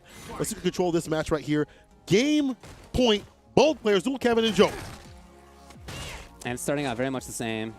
Dual Kevin with a slight approach. The confidence in the neutral, not so much from Joey. We've seen the whiff punches come through from Dual Kevin, circulating around the crouch fierce or the fierce. Oh, there we go. There we go. Glass break. Joey just holding back. And the charge. What a chase down. It wasn't quite there. Still, though, looking good. Really? Side switch Dual to the DP. Kevin. I love it. Yeah. The hit, can he get out of there? Not in time. But still saves off the disco. Falls to the fireball. Stuns rising. Flip out. Joe trying to backdash for his life. It's not enough. Joey's barely alive. He's out of there. The reversal. Dual Kevin in the lead. Careful with the bar. The question is, how does Joey affirmatively make something happen? You know Dual Kevin's keeping an eye. He went in. Oh! No! No! It's not enough. It's not enough. Still alive. What's the wake up decision? Ah, the crouching medium kick to catch the dash. But the guts of waking up jab and then also dash forward from Dual Kevin, this guy who's played most of it kind of cautiously walking forward. What a choice, and that Joey was ready for it. Amazing. He lives in the scramble. Never orders anything besides scrambled eggs. Side switch, though. Put the DP on and put him in the corner. Now Dual Kevin turning up a little bit more. Counting your buttons has to be perfect. Don't get crushed, caught, or whip punish. Dual Kevin got those reactions. Sure does. He's looking for anti-air the whole time. Yeah, backed up for that heavy mixer range right there. If you try to jump, but got him swinging with the EX. Interrupt on the drop kick. Brave. Speaking of reactions, right there from Joey. Yeah, Dual Kevin, hit confirm. He's here. Joey, what? Yes. Had a dash forward to do it, but that's fine. The dash go will come in. But look, Dual Kevin did more damage than Joey did. Activation off the medium kick. Go in the corner. He's got a lot of lockdown from here. Yeah, use the fireball for the approach. Oh my god! The finesse and bless. Final game. Final round. Joey versus Dual Kevin. So we saw similar with Joey last time. No, the very rare miss. He thought he was in range, I guess, for the fierce. He was not. The flip out. Joey rotating those defensive options, trying to backdash. Interruption on the drop kick. Joey's in trouble. Okay. Okay. Oh. Opened up the pathway, the crouching short. Here's Joey. All of a sudden, Dual Kevin's the one in trouble. Interruption on the crouch fierce again. Crouch fierce though comes through. He's not going to be done with that button. The super's there. Yeah, careful now. Caught him pressing. You feeling depressed if you don't take this. They hit this. He knows what's coming. He knows what's coming, David. Absolutely. We all know what's coming. I'm so scared. Yeah, Kevin's not going to give that easily. He gets a punish. It's not enough. He did not press Oki at all. He was out of there. He presses medium kick, and he seals the deal as Dual Kevin sends Joey out at the same spot in the tournament that Joey lost last time. He's fourth place yet again. This time, it's Dual Kevin who moves into the top three. A different Rashid with the same character. Man, oh man. Again, to die to a concept of mini games. Not sure what those are, but also Street Fighter V. Not a bad way to go, but definitely don't want to go down like this. But fourth, oof. Dual Kevin though, back to him. Just fantastic play to alternate what he does and just stay away from the chaos that Joey wanted. Joey wants to scramble. He wants to slug it out in the Waffle House parking lot. But Dual Kevin was so aware and awake towards the end with the options, the crouch fierce and things like that, not staving away from his game plan too much, knowing how much he gets off those situations, and not being deterred. Even with the bar at the bottom that Joey had, he's like, I'm still going to work my stuff. Whew. Oh my gosh. Fantastic. Yeah, play there were a from lot of great Kevin. reads on both sides. Very interesting to see the difference in play styles. Well, that was sick. Again, I love that from Joey. But Dual Kevin did escape a bunch of these situations. You know, he himself, as we talked about, right? He did not press at all. Yeah. It was safety first for him, and I think that that's the kind of thing that really benefits his play style. He can have success while playing safely. Yeah. That's what he likes to do. That's what he did. So as you can see, he moves into losers finals. It will be Equinox Brian F. and Dual Kevin in losers finals, and then waiting in grand finals, the man who has already been waiting in grand finals, the man who's already qualified for Capcom Cup, Rob TV. So I will tell you what the stakes are of the losers finals. Oh, what The people stakes know. of the losers finals is qualification to Capcom Cup. That's what this next match is going to be about. Qualification to Capcom Cup will be on the line. Pretty impressive. It's like it's you get two finals, y'all. You get two finals. You get the final boss. You get the true final boss right after. That may give us a little bit of look into how Capcom Cup is going to be, but also Rob TV does bleed. But it's been a lot of beat downs. Let's listen to some beats. I think we might have some beats on the deck if y'all check out these fantastic beats that Capcom has for the Pro Tour 2020-21. We're going to see it up on the screen right there. The official song of the CPT 2021 is out. Go ahead and hit that download. Tell me what you think about it. I haven't listened to it. I might have to do it after this, after seeing people get their heads busted up to kind of go with everything. So let me know what you guys think about it, and go download it right now. Personally, it's the only thing that I've been listening to this entire day. Wow. That's actually a fact. And that's actually true. Look, that's not the only cool thing that we have going on. What else do we have going on? What else do we have? We have going on? compete.playstation.com. That's where you can head to learn more about the PlayStation tournaments and find more Street Fighter 5 packs. That's what we got going on. Wow. Saint Cola. Okay. If that is your real name. It's not. It's a tag. But speaking of tags, there's a lot of tags coming through these online series, already. A lot of people coming through, working their way up to be a professional Street Fighter player.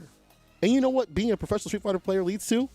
It leads to being on a league. Okay. It leads to be on a certain Street Fighter league. It leads to be on Street Fighter League Season 4 every Thursday at 4 p.m. PDD. Either way, we just had Street Fighter League Japan work out recently, so they're solidified. We've seen the finals in February, so make sure you're catching the results of the U.S. edition plus more every Thursday at 4 p.m. PTD on all of Capcom Fighters channels, YouTube, Twitch, and Facebook. Those are a blast. Again, as I mentioned each time that this comes up, I really like the differences between the leagues, between Japan and the U.S. version. Super cool. A lot of great matches, a lot of great play. And in addition to that, you get a lot more of an insight into the players themselves. A little bit, interviews with each of them, a little bit more of an insight into how they work. You see them actually playing offline, right? Which one of them get rowdy, like all that kind of stuff. I really, really like that kind of thing. That's super cool. Please check that out. All right. Well, we have, as we said, the effective grand finals.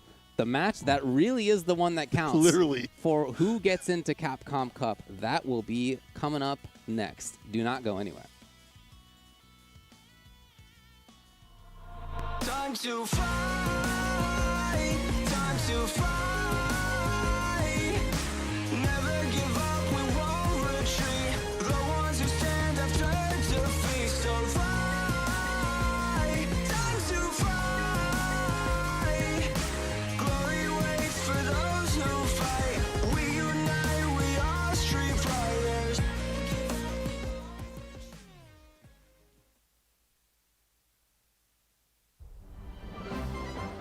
Welcome to the centre of the world. Great Britain's mighty capital, London. This country is incredible. I will become a lawyer. I have to. So then, let us unravel this mystery and discover what events led to this curious murder. Who are you? Herlock Sholmes. You must have heard of me. We must solve this case, Naruhodo-san. Let us engage in the art of deduction, Mr. Naruhodo. Well, what have we here?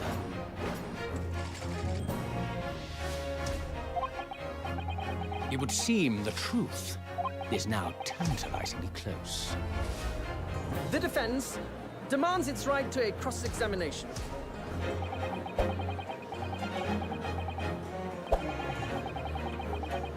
Objection!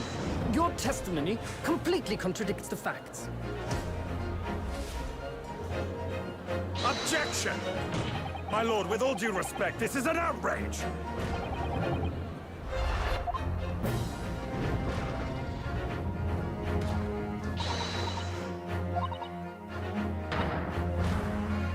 You're the best lawyer in the world.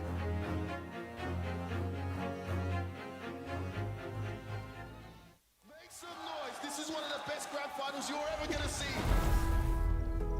What a set between these two. Is it going to be Idol moving into the Capcom Cup, or will it be Punk?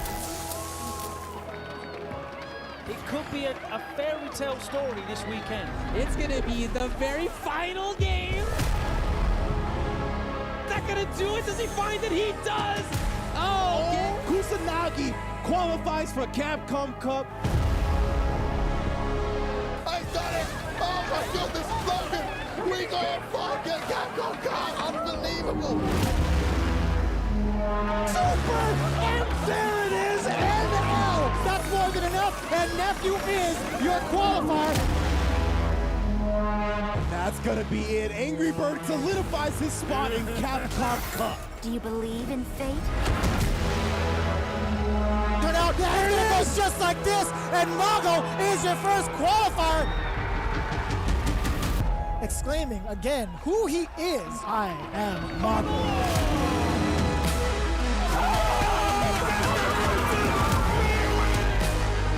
I will fight you. Yo, optimization! And he's done it again. Could we really expect anything less? Find me better Street Fighter. I dare you. It's right here. You don't even have to go anywhere. I bought it to you. Dream matchup for Street Fighter V, man.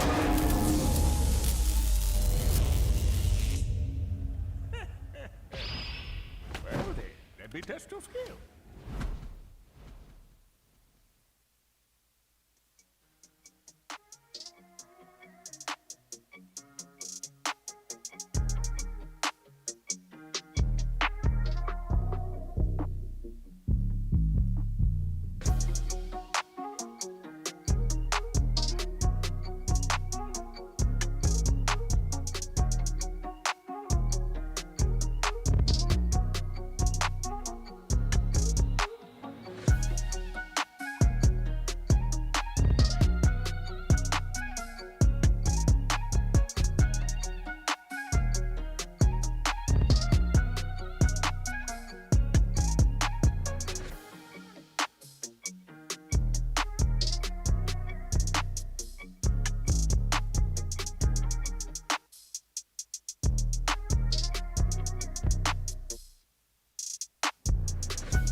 Welcome back to what could be two grand finals. Two grand finals here at the NACPT Midwest number 2. Why is that?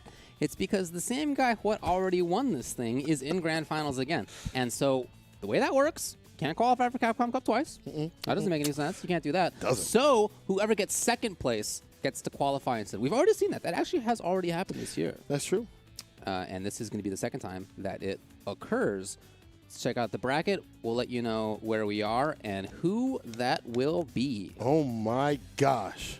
Equinox's own Brian F. going up against Dual Kevin, despite the fact that it says losers finals. This is the final. This is to determine who's going to qualify for Capcom Cup for the next spot on the dot, to cop that next spot for Midwest 2. And then after that, getting a match. Sort of a money match, I guess it would be. Yeah. Against Rob TV, the winner of that. Also just to say, hey, I can make you bleed if it goes that way. But back to it, though. Brian F. versus Dual Kevin as a grand finals match, despite, losers finals, all that stuff like that. Get that out of your mind. this is the finality right here. This is the end of the qualification, and I don't know who's going to win. Honestly, Dual Kevin doing a lot better than what he did before in Midwest, not only in terms of placements, but just how he's playing. More on point, just adjusting how he plays and how aggressive he needs to be. Just fantastic. But Brian F. also has turned up, maybe making Rob TV bleed. Not enough yet, but could happen if we get that chance. But both the players have been way better than what we've seen prior months ago. Yeah, I think that's true for sure. And as far as their history goes between Brian F. and Dual Kevin, I looked it up on fgcombo.com, and Brian F. has won 71% of the last 13 sets that they've played. Wow. That's a pretty significant percentage. However, big however here, the last 2 times they played in NLBC, Dual Kevin's the one who took it. The last 2 times. Now, Brian F. has moved into a region where you can't enter NLBC. Yeah. Right, so however you want to take this, I don't know, but whatever we have, the effective grand finals between these two, one of them qualifies for Capcom Cup, Dual Kevin or Brian F. Let's get it. Brian F with a great start, interrupts the V skill already. And stays, they did get the whip, but it's too far out. I wonder if EX has a little bit more range to reach, but. It was a little scrambly there. Yeah. Finds him on the mark right there, goes for the dash straight. So with that V skill 2 again, I gotta say Rashid is one of the characters who I think can probably shut down a random activation, but hey, we have seen Brian F. play against Rashid in the past. Have success. That's true. Kevin getting the crush though off the Fierce. Hey, Mixer stays close with it. See if Brian F. can stay outside the corner position. That's been a big pain point for a lot of players, as would be, as Rashid plays, as he would like. Of course, Brian F. 3-0'd Just a Kid, like not too long ago, right? In the same character matchup. Tap. Stocks up with a V skill. Even though you have the lead, not a bad idea to get the plus room situation going. And Kevin opens him up with a V trigger. Using V trigger 1 to get the extension, put him in the corner. It's almost done. Okay. Well, Brian F. in those situations, he's so good at reacting to whether the opponent does like a Fierce or something that he can easily veer reversal. But you saw Dual Kevin didn't actually press the button that didn't. Interesting choice. Sucks with the V skill. Wow. To do that when you're that close to Rashid. This character's got to run. His character's got a spinning mixer. This character's got to roll. Eagle spike. He's got an eagle spike, dude. He flies through the sky. And this is the grand finals to qualify. Risky with with risk reward. We see what the V skill popped up. There's a crush. Knocks up again with the V skill. This time have the knockdown. Playing close to his chest. You can see the different style between Dual Kevin's Rashid and Just the Kid's Rashid. Kevin is cool with playing this slow style. It's fine. It's just he's way down in life, and he's got to make something happen. Plenty of time on the clock. Let's find the side switch off the Fierce. This is good. This is what he wants. But we've seen Brian F's defense be so good. Gets over as soon as I say a commentator's curse. Off the crouch Fierce, sets him up for the heavy mixer at the end. There it is. Yep, looking for the Fierce. He was out of there right away. And even chip. Yes, sir. No dip. There we go. Brian F. with the first win. Fist to face, baby. Ooh. Brian fundamentals. Absolutely fundamental right there. I like the fact that he gets the knockdowns, goes for the V skill in the right sort of way, and the amount of confidence that he has a V skill like that in the neutral against the character, as we pointed out. But that is so important to Balrog's game plan to allow the plus frames, even the dash punches. You don't want to get -4 situation because that allows the character to get oaky. That's a punish in the eagle spike to start the round. That's what I'm talking about. But this time, Dual Kevin just finds the interruption round start in the eagle spike. So you don't want that to happen. Brian able to stock up either way though. Timings from Brian F. just sucking it out. Again. Did he get there in time? No. Brian F's out of there. He's got the V skill charge. Dash punch could come whenever he wants. There it is. Not done again. Eagle spike. Coast to coast.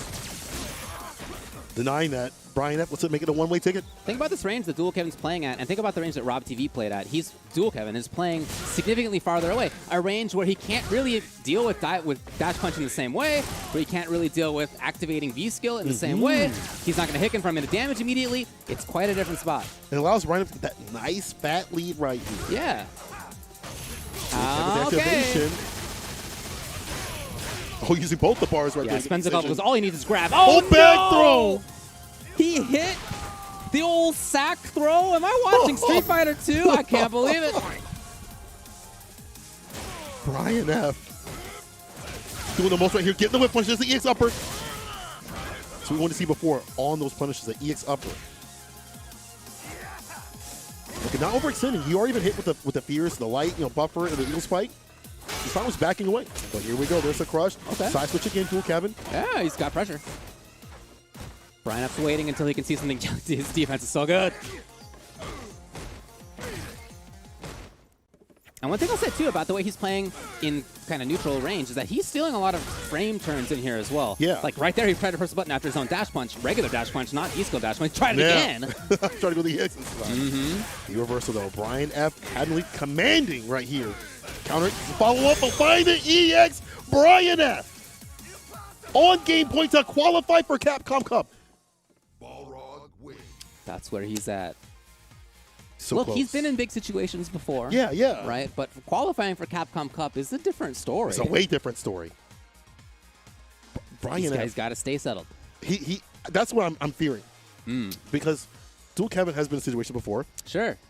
Other games. Where he's like, okay, cool, I'm going to slightly adjust my game plan. And we've seen him not take these early leads. And I feel like that's the biggest problem. He's losing too much health. So you can't make these fat comebacks. You don't have the health to play with. And Brian F gets so comfortable in his seat. About to be seated in Capcom Cup in a second. Game point, Equinox Zone, Brian F. There's the punish. And Vito didn't even get charged. Just good. Deny that approach. Deny that pressure that has been posing a threat.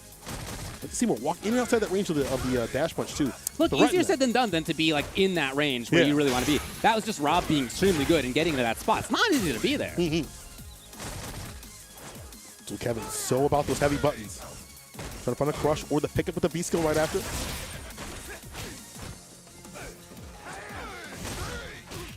Okay, just a little tax. This is quite a bit. Get the corner carry right here. Corner position, I should say.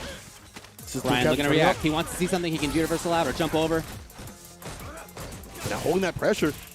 We waiting a little too long. Hey. Reset. Dual Kevin's patient. Oh, he's in trouble. Oh, he's in a lot of trouble, David. One more hit, one more grab. Yeah. Cool. Gotta go for it. EX upper with the rest of the board. The activation, though. Dual Kevin trying to open him up. And a finesse off the low. Dual Kevin still in this, but you see the more aggression early round start, not just waiting so long for things to happen. He's making them happen himself. And denying that B skill, too, has been a big pain point. Yes. Oh, the neutral Here's jump. Kevin. And now he all of a sudden so close. Brian at least down on stun. Woo. Dual Kevin style, well, now he gets good punish. It's a different story, but he was okay, I think, with getting pushed out a little bit. Did you see the confidence of Brian to walk that far up around the crouching fierce range? Where he wasn't so much before? It's back on business. V reversal denies the V trigger. Yeah, that wind just blows harmlessly away. Hey? CP from Dual Kevin. It could have been real bad if it was punished, but he stayed solid, busting out at the right time. He is walking up a little bit farther forward. Yeah, you can see it. The challenge for Brian up starts with the B skill. Back to the range that Brian prefers to be at. Yeah, that's the spot. Dual Kevin has another V trigger. He could make it happen. That said, Brian F's holding onto that V meter. You know he will V-rev if he can. He might only need one more hit. Man, this is coming down. It's 27 on the clock. Dual Kevin still not giving into the desire to commit. Oh, the turn. Brian F. Time's weighing down. Brian F with a slight lead. Oh, look at the time. It's 15. Even more. The walk up, bro. What confidence. Up. Possibly trigger. Threatening. He has the lead. Dual Kevin has the lead. Why is he walking in? And Brian F gets that win. Set point. Brian F to qualify for Capcom Cup. He didn't have to walk in. He had the feature. He had the lead. Why did he walk up? David, why? Ooh, it happens to have worked out. A little lucky there for Dual Kevin. Brian F's out. And now Dual Kevin's got to force the corner again. It's something that Rashid tends to be good at, but right now it's not working out too well. As Brian F's got the hit, he's got the damage, he's got the pressure. Doesn't have the anti-air. That's fine. Get a little bit of space. Not USB kind of thing. Dash punch. Landing in the right time. switching up what he does. And now putting that fierce to kind of threaten, like, this is a dash punch, what am I coming through with? Now no V reversal. So Dual Kevin starts it off. Good D by Brian. He's going to have to do it a little bit longer.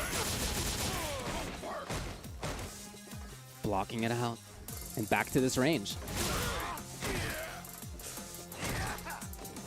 Dual Kevin with a lot of bar to cook with. A lot of bar to use. Has to find those confirms or find some way of enacting the EX pressure. But Brian F's in there, runs the EX. EX dive kicked up from Dual Kevin. But Brian F not deterred and finds a win. Brian F will qualify for Capcom Cup. Equinox's own Brian F. You and I'm having fun. Let's go, Brian. Congratulations to Brian F.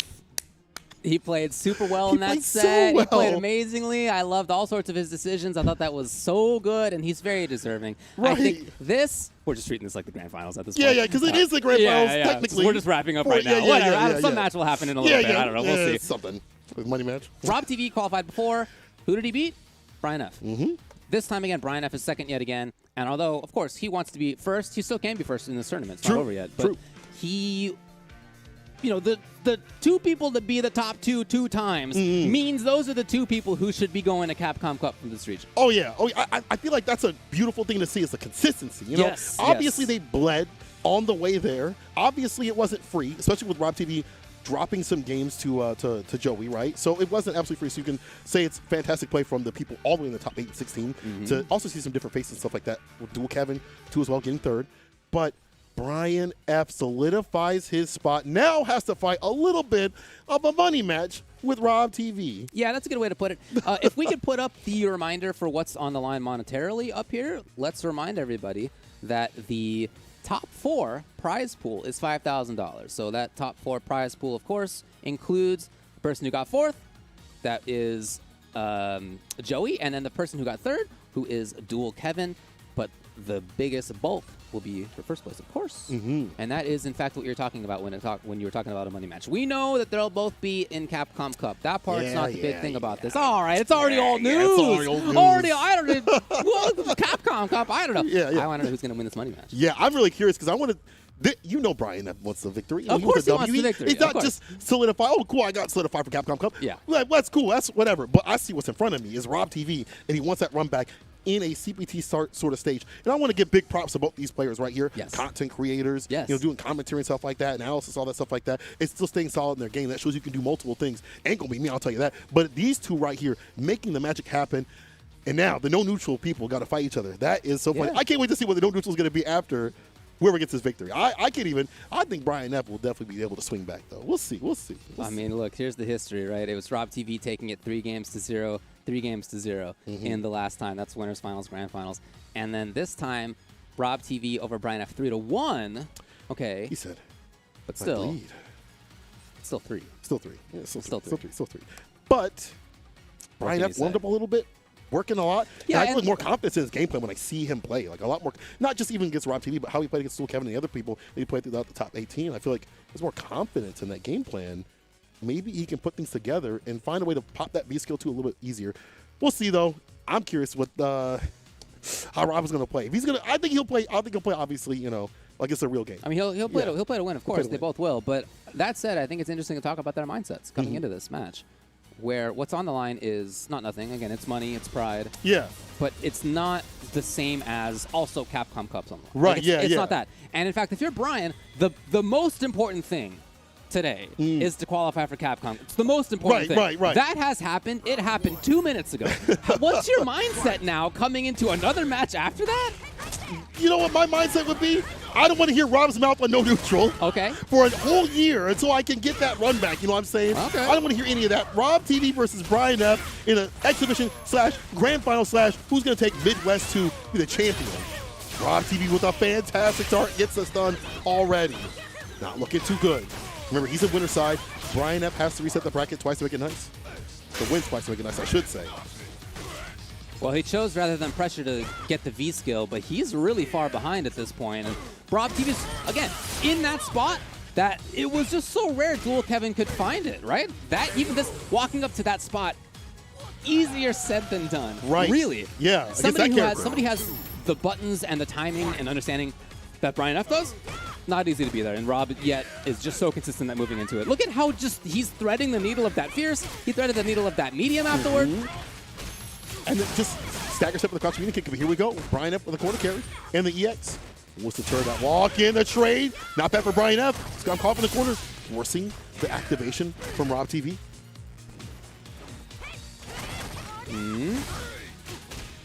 Okay. Oh, so many trades. Shows that they've been playing each other for so long. The buffer off the median gets the shoulder double down with it. And the throw. Oh! The reset, not even necessary. Oh, no! the jerkery. The absolute jerkery. That is that's nasty. I haven't seen Karen players. They don't really need to do that. Why do you even need to do that? You got the damage. You might have just been able to stun on that anyway. It was close. I don't know. I guess it wasn't guaranteed. It might have, though. And he just...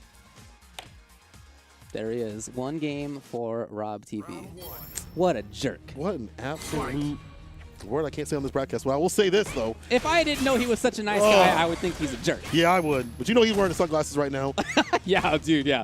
Definitely know he's vibing. The face in the top right is not the face he's making right now. Oh, no, this guy is Hollywood out right now. He's qualified for a spot. He's feeling pretty right here in the neutral. EX for Sid. That's where you see a bust out. Taking the momentum right back and runs the medium. It's a shoulder ender right there as well.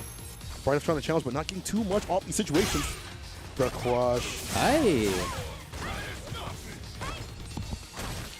Oh, nothing. Well, Brian.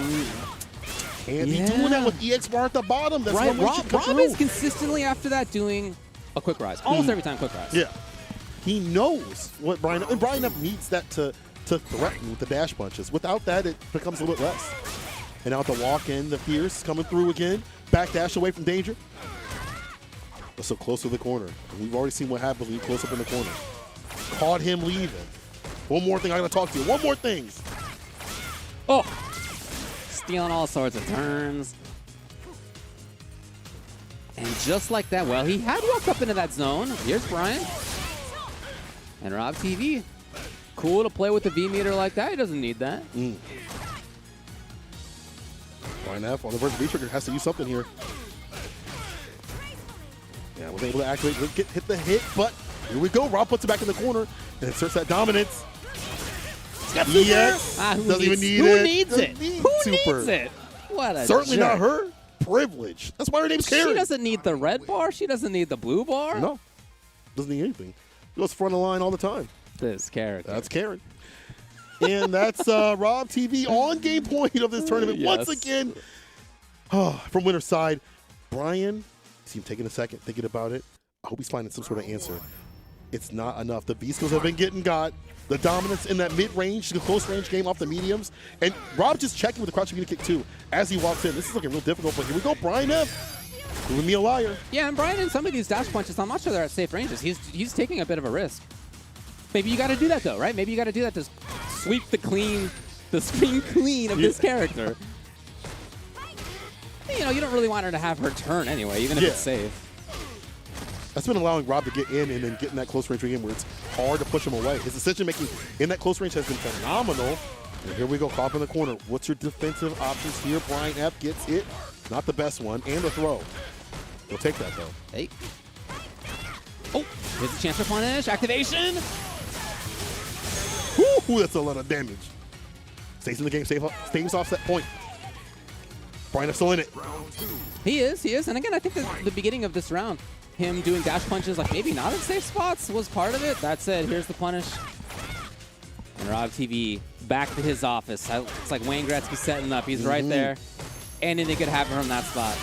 The reversal immediately like that from Rob TV. Using that V-bar against that V skill when it's stocked up. Great use of the resource usage. V skill again, though, from Brian F. Man said, try and stop me. He's not out of this just yet, the challenge.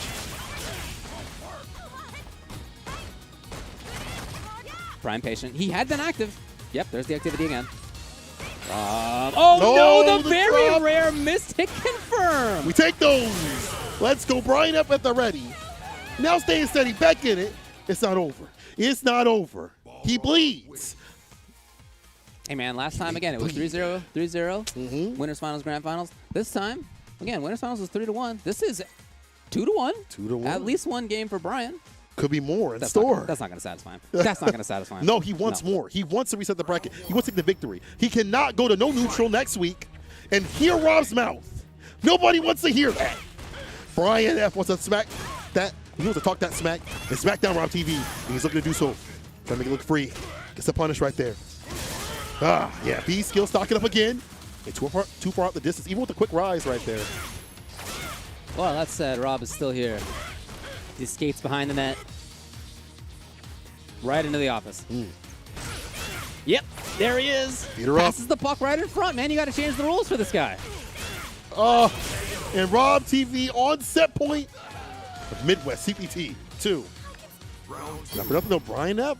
When he gets going to B skill and the right approach to the dash punches is where he is real strong and outside the fierce range too. Ooh, I like that. Yeah, confidence spot for Brian. Yeah.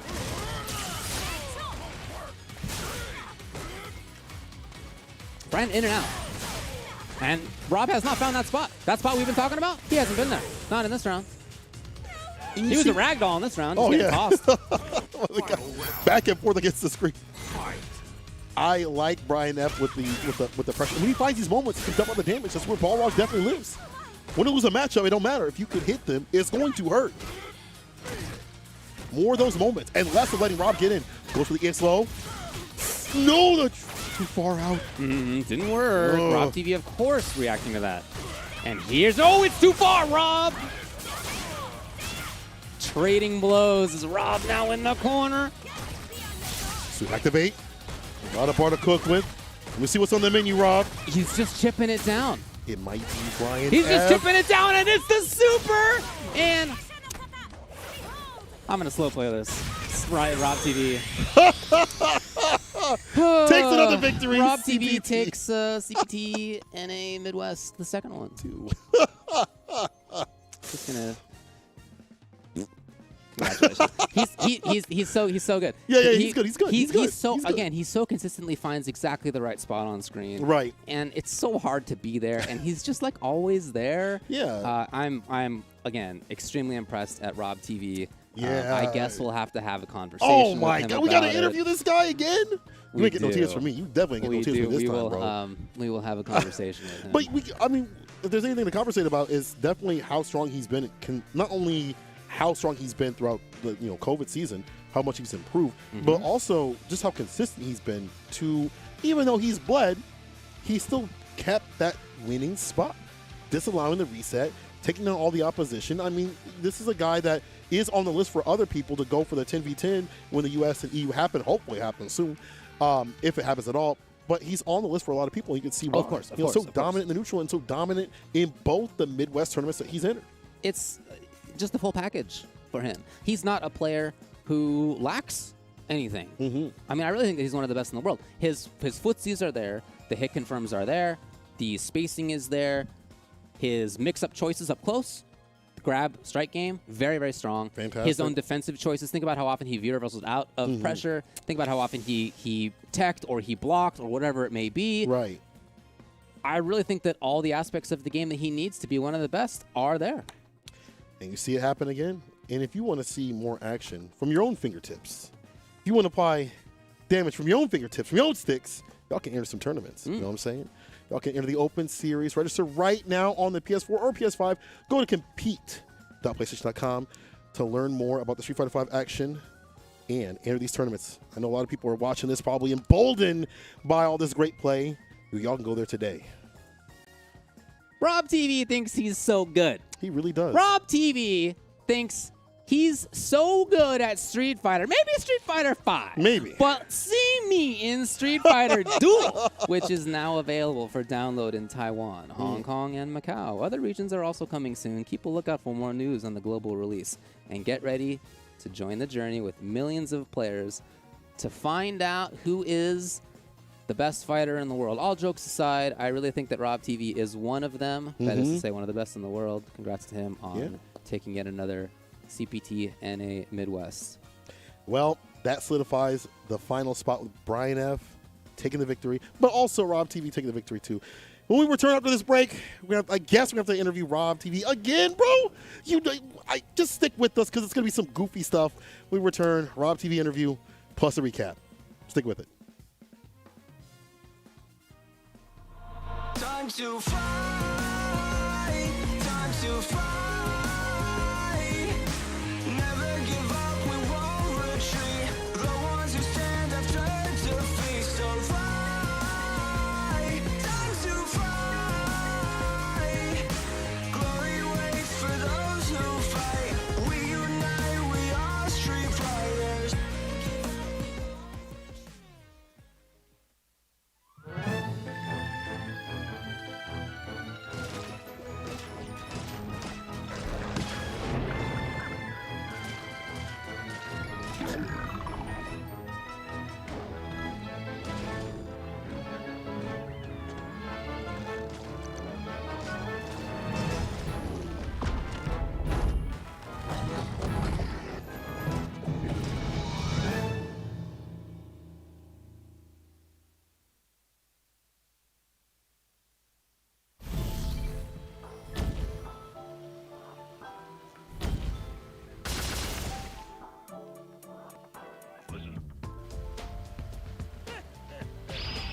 I guess it's time to start warming up.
Riders have to strike out on their own. Let's do this.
Welcome back to the CPT Midwest. No, I'm sorry, Midwest 2, baby, where there are no coasts, no kings, but champions have been crowned today. And one of those is Brian F. My name is St. Cola. I'm joined with Ultra David. Let's go back and take a look at what had happened, transpired in this fantastic top 8.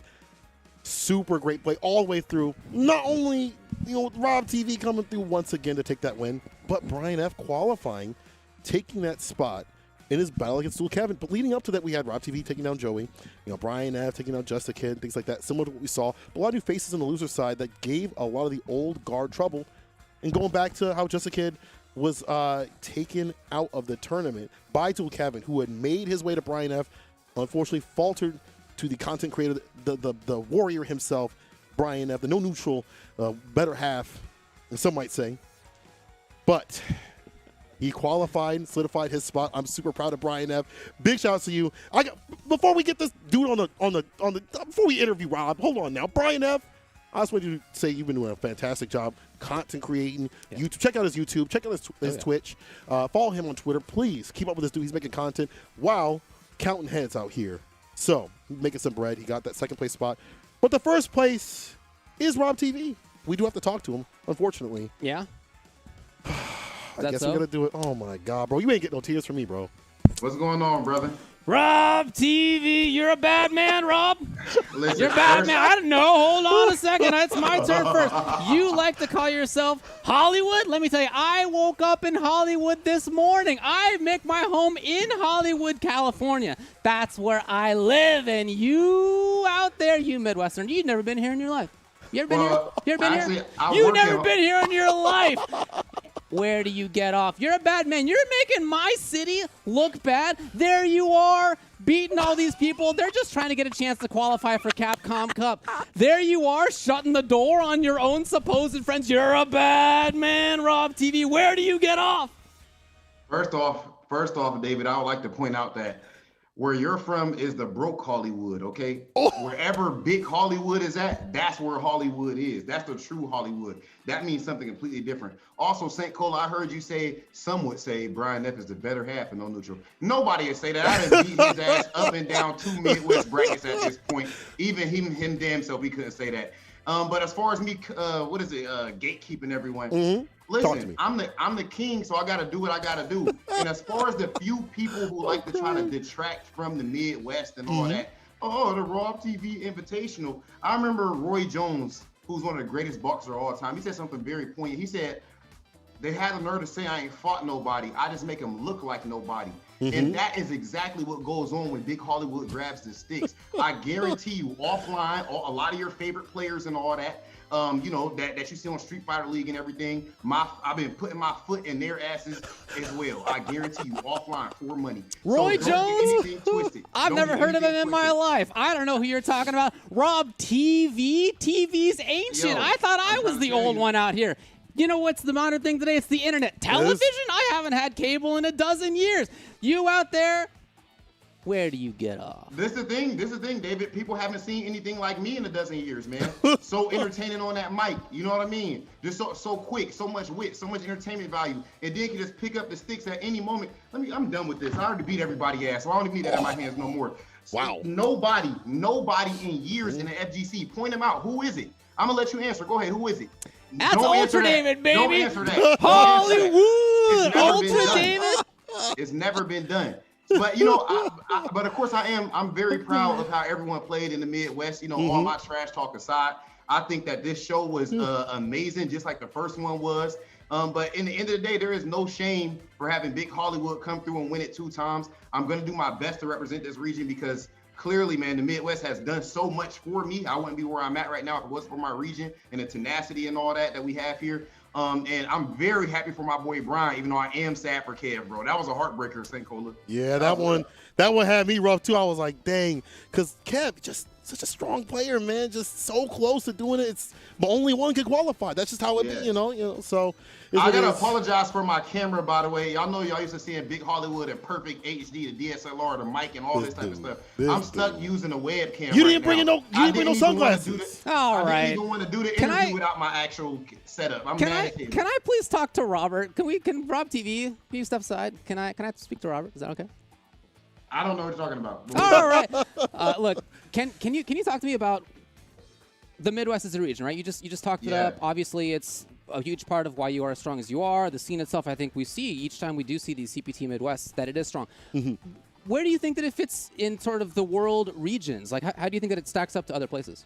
I would say, I think comparing it to the world regions would be rough, but at least comparing it to, as far as North America, genuinely no trash talk. But if you take it as trash talk, we can money match at Capcom Cup. See me and I'll smash anybody in the West Coast. But I'm gonna put this up here right now. The Midwest is easily, if you look at our bracket and look at the West Coast bracket, our bracket is a lot stronger. It's easily stronger than the West Coast bracket.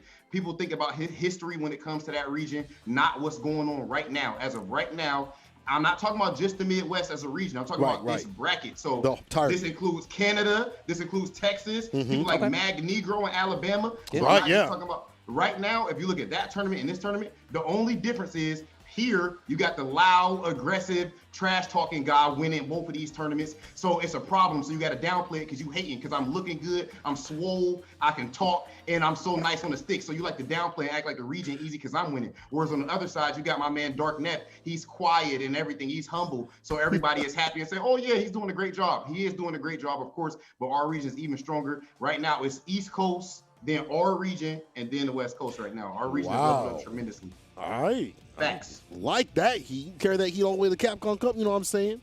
See me there. I'm going to be there. Hey, anybody got some smoke? Yeah, I heard Chris CCH, he did an interview with Stack Bradford, and he said, when I was tearing up the paper, I was looking at Raw TV. It wasn't even for Brian. I was looking at, you was looking at me? Are you out of your damn mind? I didn't see that. I didn't notice that you was looking at me. We got to check the tapes again. But I was going to call you out for a money match and smoke you right then and there after Red Bull Kumite, after you had an amazing performance. But I didn't want to, try to be a hater and belittle your moment that you just had, which was amazing. But if you really had smoke with me, you should have told me. I had my controller, but I see you at Capcom Cup though, champ, second place qualifier.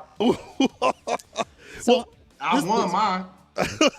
This heat right here is what I love to see. This fire. You know what I'm saying? This is probably the reason why we see people getting better. You see someone like you to show out for the Midwest, right? Not only just on obviously the mic, but on the sticks too, to prove that you've improved for the past 2 years. I feel like you've had the most improvement out of anybody in the U.S. I'm gonna be real with it. Like, thanks, brother. And I'm not just talking about the CPT stuff. I hate to say that, but they gotta hold that because the work that you've done, and maybe they haven't seen it all the time because of the money matches that you have off stream and stuff like that. But you've had money matches against top players from other regions and stuff like that during Street Fighter League.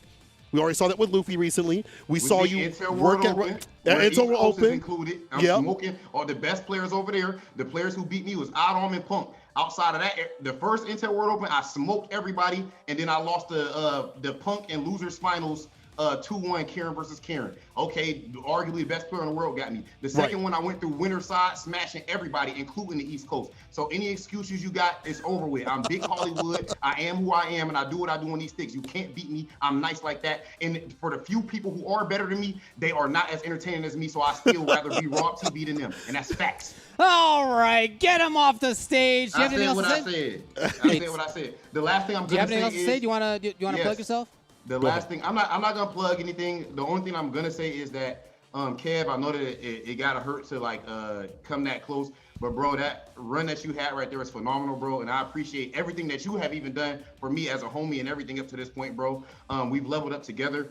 Brian, I can't wait for our next episode of No Neutral. Make sure y'all tune into that. The official Capcom Cup pre-show. As you can see, the 2 hosts of the show are officially qualified for Capcom Cup. Who would have thought? I cannot wait for that. And much love to the Midwest overall, bro. One of the most beautiful regions in the world. Cut it. Get him out of here. Cut his mic. I don't want to see this face on my screen anymore. Get him out of here. Fantastic play, Rob. Bye. I'll catch you in a second. But there you see right there, that family element, that passion for your region, stuff like that. You know, people might smirk and be like, well, I don't know about all that. My region's better or whatever. You see him on the sticks. No, yeah, look, I'm West Coast born and raised, and it's tough to argue. Well, I didn't do it. He said what he said. If you want to prove him wrong, see him on the sticks, baby. See him at Capcom Cup. And same thing with Brian F. Yes, indeed. Congratulations again to Brian F. By the way, we are going to have an interview with Brian F. It's not going to be live on stream, so please check YouTube afterward, and you can see it up there. Yes, sir. Yes, sir. Oof. It has been a fantastic run. I want to go back to what Rob said real quick. You know, the players that all in this bracket have leveled up. I've been watching a lot of the streams for a lot of tournaments and stuff like that. Like I feel qualified, despite the bias, to say that watching people like Destructive, Dual Kevin and stuff like that, just either they're getting the rust off or warmed up or getting that shine finally. I'm really proud of the Midwest region. All the people that are included in this Midwest region today from their play, far cry from what we saw months ago.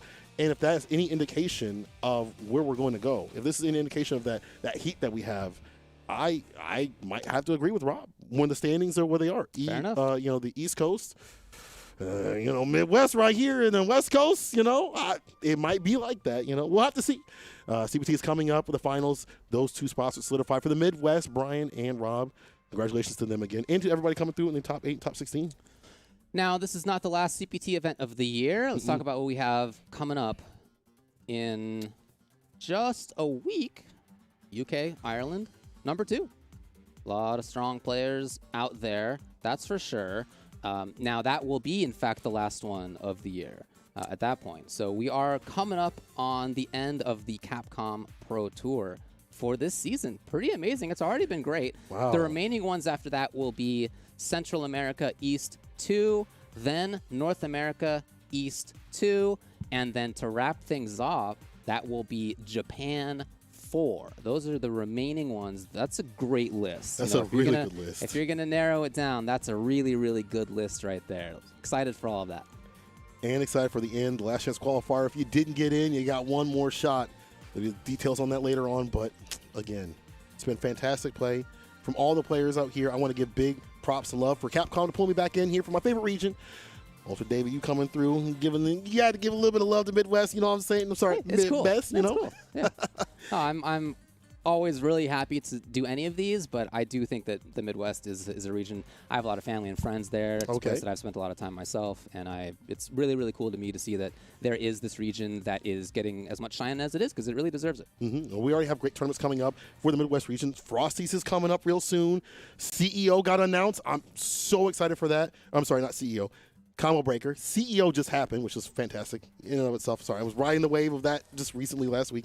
But Combo Breaker has been announced, as you can see right here. I had to show a little bit of love to you-know-who. But there's many more tournaments that we have, Roundhouse and stuff like that for low kick. There's been many more tournaments that have been hosted by the Midwest region. And just got to give them some shout-outs, some love. And again, people, appreciate everybody for watching, all the players for playing, David for commentating, production crew always coming through, and all you at home. Everything else you want to say to the people? Thanks a lot, everybody. We'll catch you next time. Peace. Deep Dish is the best. Bye. Hold that. I'm with you. I'm with you.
He's just tipping it down, and this is super.